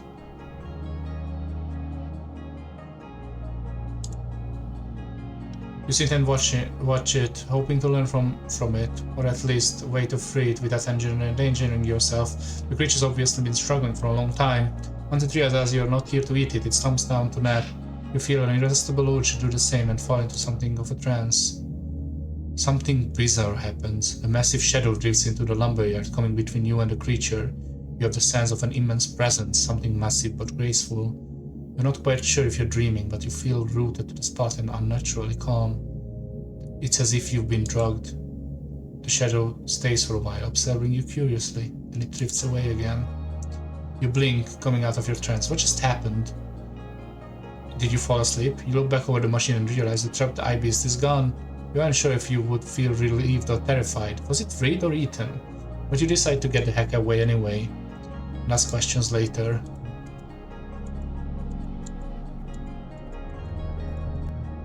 Yeah, probably having this much stress was not the greatest thing we could do. You come to a dense part of the path where the gnarled surrounds you and blocks out the sky and the wormhole above. Long thread that looks like hair are hanging from the trees. Strange, you've never seen this during the rest of the year. You have to get through this. The strands are sticky like spiderweb, so sticky and thick in fact that you would be caught as you try to push your way through. Okay.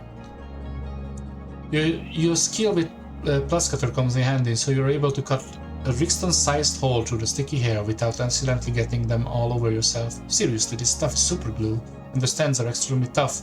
You get a small piece on your pants, and you're pretty sure it's never coming off. You come across a strange glowing river in the sky, floating just above a mushroom-cropped tree tops. It reminds me of your Earthwids about the Milky Way, or the Northern Lights. It undulates away to the left and the right, a river of luminous mist. Beneath it, a curtain of tiny glowing particles slowly rains down in the forest below. You seem to be denser to the left and flowing slowly to the right, so you decide to head left towards what must be the source.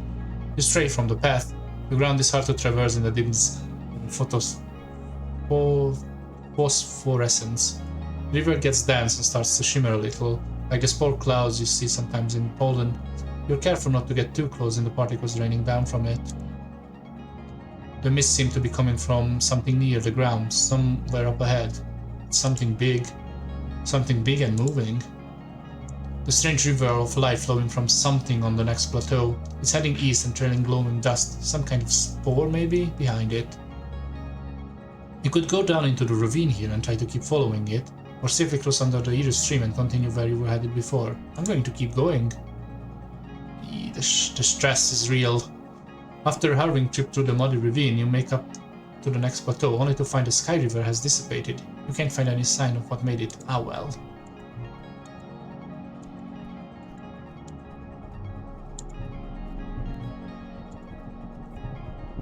Can I have this as a pet, please?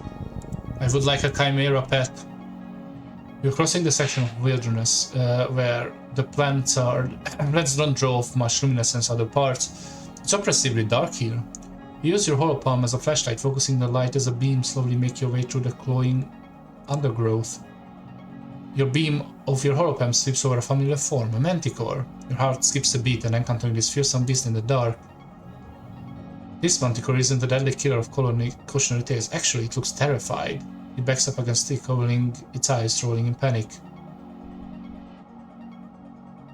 I don't wanna keep on my lights on it. You're too scared to move your light away, convincing it will pounce under the cover of darkness. You try to hold your light steady, but you're shaking. So is the manticore. You realize It isn't even looking at you. You're starting into the forest to the right. You slowly grasp your manticore isn't scared of you, it's scared of something else. And suddenly screeches in fear and bolts off to the left. You hear something absolutely enormous moving to the trees to the right, where the manticore was staring. Its deep grinding soul, like an ancient trees rubbing together in the wind, except there is no wind. Turn off the flashlight and hold your breath. You hear a single thump, then stillness again. Wait for full 20 minutes in complete silence. Gradually, the insect chirps and other noises of the forest return, and the glow bugs drift lazily back into the air.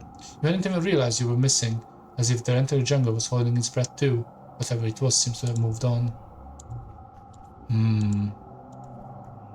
Scary. You should go home soon. Yes, soon, TM.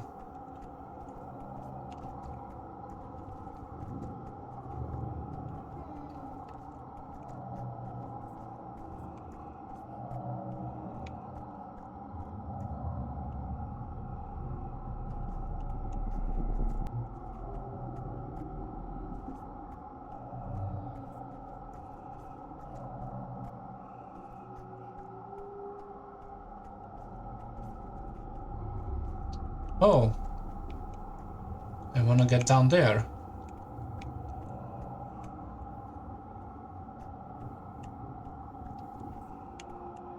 It's actually pretty difficult to navigate. Okay, we can skip these for now.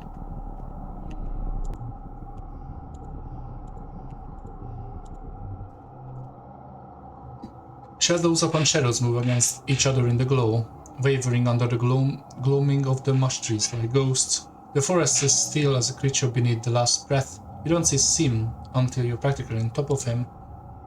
Hi, Sugarbug, he laughs, holding you by the shoulder. Miss me? You nearly didn't there. I totally saw you there. Of course you did. You're practically made for this place. Sim starts walking through the forest, with his footsteps finding the path with ease. This is my favorite time of the year, you know. You get the sense that you humans are afraid of it. Things do tend to attack us. That's true. He replies, tilting his head in a funny expression. Those attacks are not natural. As you may have guessed, glow isn't dangerous at all. It's lovely. Glow is the time of healing, actually. A time of creatures of this planet to go dormant and reflect on themselves, and to strengthen connections with other life forms. Of course the planet repels you, he adds, raising his hand to stir a cloud of glowing spores drifting above your head. You don't connect. You are like a burr lodged against its skin. I'm sure you have some questions for me as usual. What's up with the wormhole? Just like that, you'd like me to unravel the mysteries of the universe for you. Sufficient to say, I don't think you could fully understand it, even if I explained everything I know. Truthfully, the wormhole is older than even this planet. It operates on a level of space and time that are beyond even my comprehension. The universe is impossibly vast and unknowable. I am sure you've already noticed that it's related to your foresight, yes? Yes, can you nod? Your dreams, if that's what they are, always seem to get worse and wet and glow when the wormhole is close to the planet. Many individuals such as yourselves are sensitive to the wormhole's effects of time and space, fluctuations and eddies in the normal linear flow of reality. Think of it like an echo, only not your own. Think of it as a version of yourself stood in the spot and shouted, then moved forward in the time before hearing their own voice return. You can hear those echoes, choices that person made, events that expire that may not come to pass for yourself. I'm not the only one. No, though you might be the only human. We gardeners have lived our lives under this wormhole for thousands of years. Some of us have developed a sensitivity to it as well. We use it to guide us in tending the planet. Well, that is enough for now. The trees have ears, you know. Alright, well, we're gonna do a couple more quests and then head home. This area is dotted with huge circles. Thank you for the hydrate.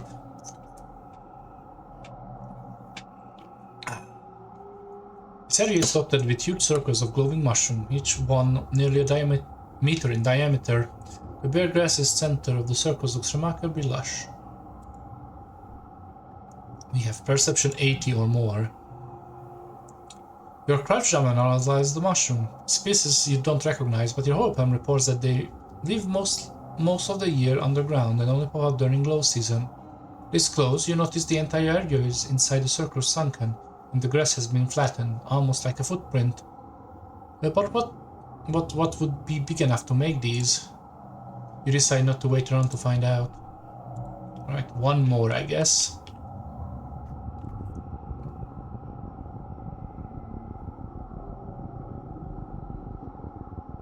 I see. It's a faceless.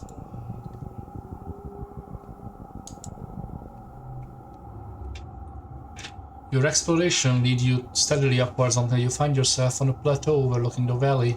The colony's dark little smudge below, a break in the magnificent natural luminescence of the glow. From up here, the wormhole feels so close you could touch it. You are not alone out here.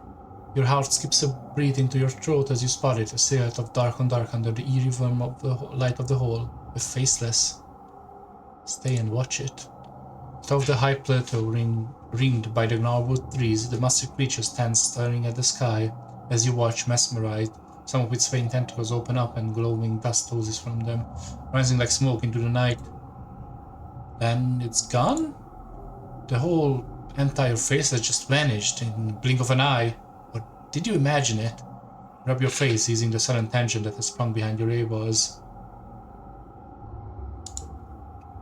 There are footsteps here. Giant footsteps, each ringed with a mushroom pushed up from the moist soil by the weight of the beast. You gingerly realize you're standing in the middle of one. The faceless, if needed one was standing here earlier, could crush you flat as the grass beneath your feet. You find other signs of it. Trees have been knocked down in circular pattern here, and the bushes and grasses have been pushed into the big mound, leaving the rest of the plateau clear. You remember this place now from your visions, from under the pyramid, the western ridges, and from long before that. You feel as you've always known, something important will happen here, soon.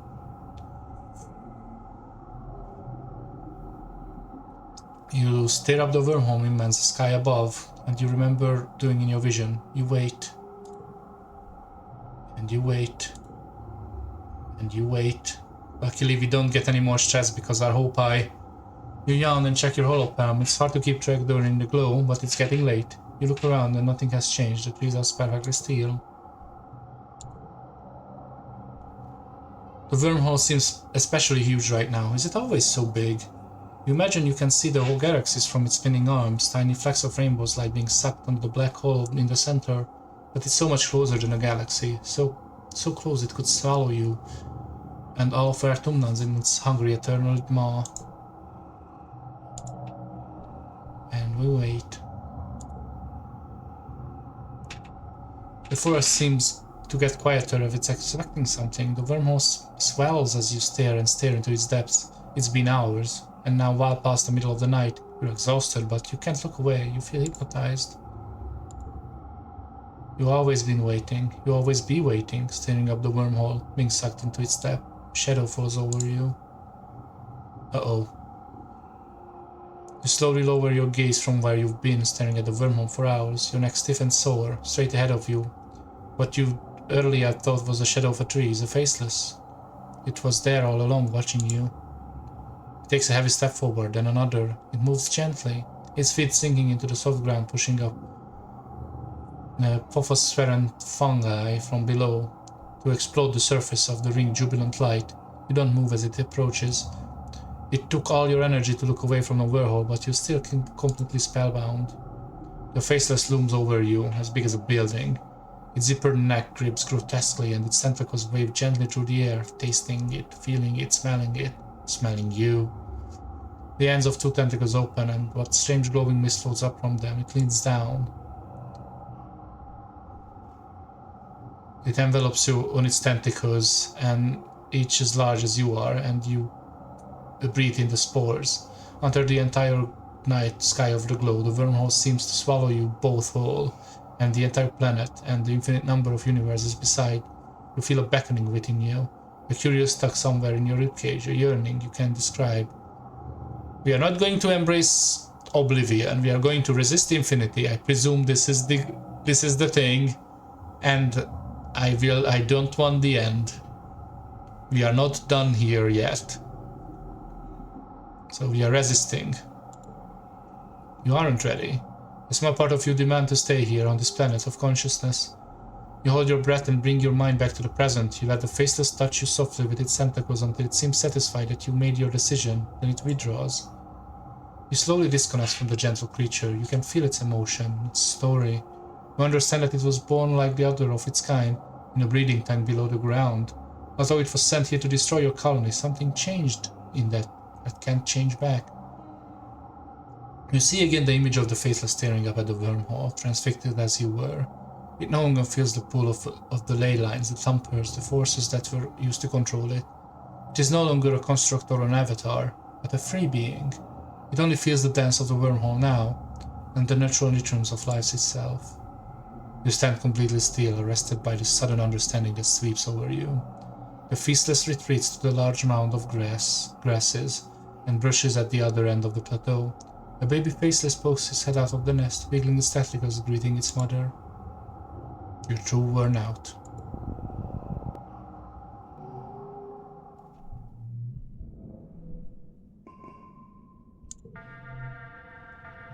You're lying in bed, staring at the wormhole through your window when you hear the deep thump resonated through the ground.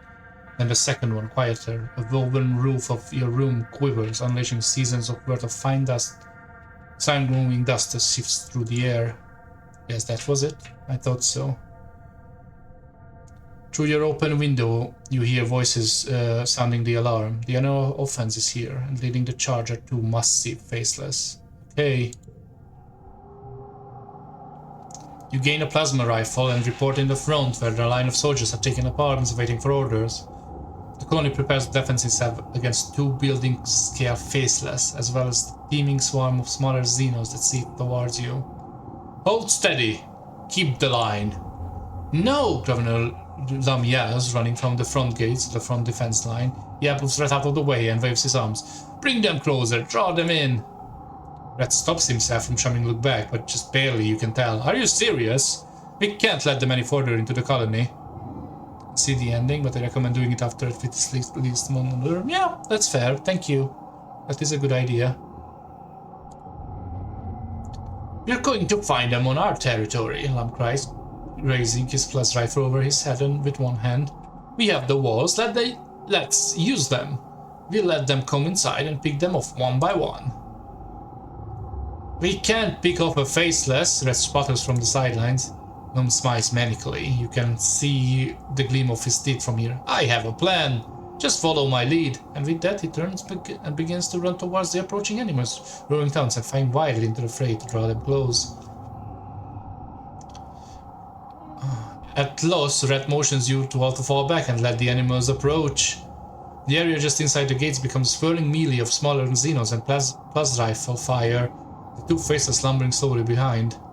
I guess we try to stay off the way?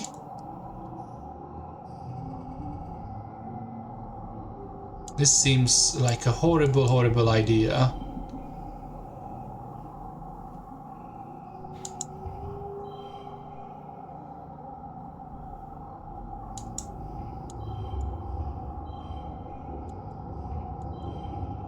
$23, $27.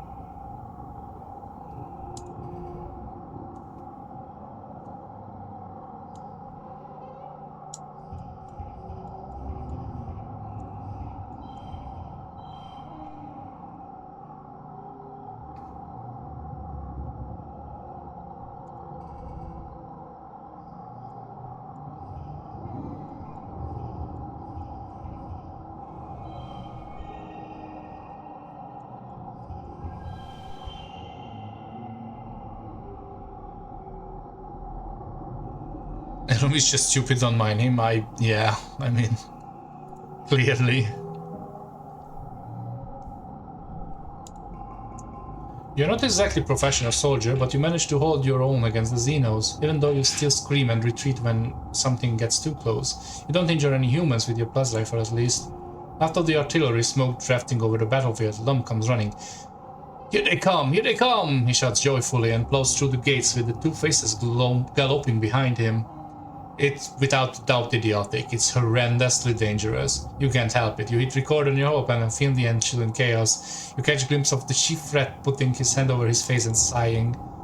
A squad of Helio soldiers take up the charge and help shepherd the faces into the open area in the middle of the colony. You have horrible flashbacks from the first time you saw Faceless inside the walls. From the looks of the faces of the other Stratos, you are not the only one. Then you are thrown to the ground by a tremendous explosion. Fire engulfs the center square, roasting the two faces in an inferno blast that swept from your spores. Rocks and chunks and dirt splatter all over you, with the occasional thunk of a burning mushwood. Those soldiers nearest to the blaze are all recoil in surprise. Clearly no one but Lum knew that the square had been rigged with explosives. You don't think anyone was caught in a blast, but it was close. Lum stands before the blaze, laughing and firing at the two tortured faceless as they roast to death. You raise your holopan to capture the image, silhouette dark against the column of flame and smoke. It was ridiculously dangerous and stupid, but it does look like pretty cool in the recorded footage. People filter out of their hiding places, shielding their face from the heat coming off the bonfire in the middle of the square. On the horizon, the first watery rays of quiet sunrise are struggling to make a dent in the hot orange glare. The colony's fire suppression system is turned on the square, revealing the charred corpses of the two faceless. Utopia was with a reclamation team hauling an industrial plasma cutter on hoverlift. Did he use the mining explosives? Mighty bold of him. Those things will blow a hole in the mountain or a creature, I suppose. I wish he could have saved them from mining. That must have been the last of them. We sure can make more. And she and her crew are out of earshot. They pick up their way to the blast crater to clear out the faceless for recycling. Fortunately, we have enough defense on the colony. We lose too. The colony was well defended. You and the other colonists have been fortifying the defenses, putting security above all else. Tonight's defense was a resounding, if messy, success. But if Utopia is right, you don't have any more of those explosives now. You can't nanoprint unstable molecules like that. What are you going to do during the next attack?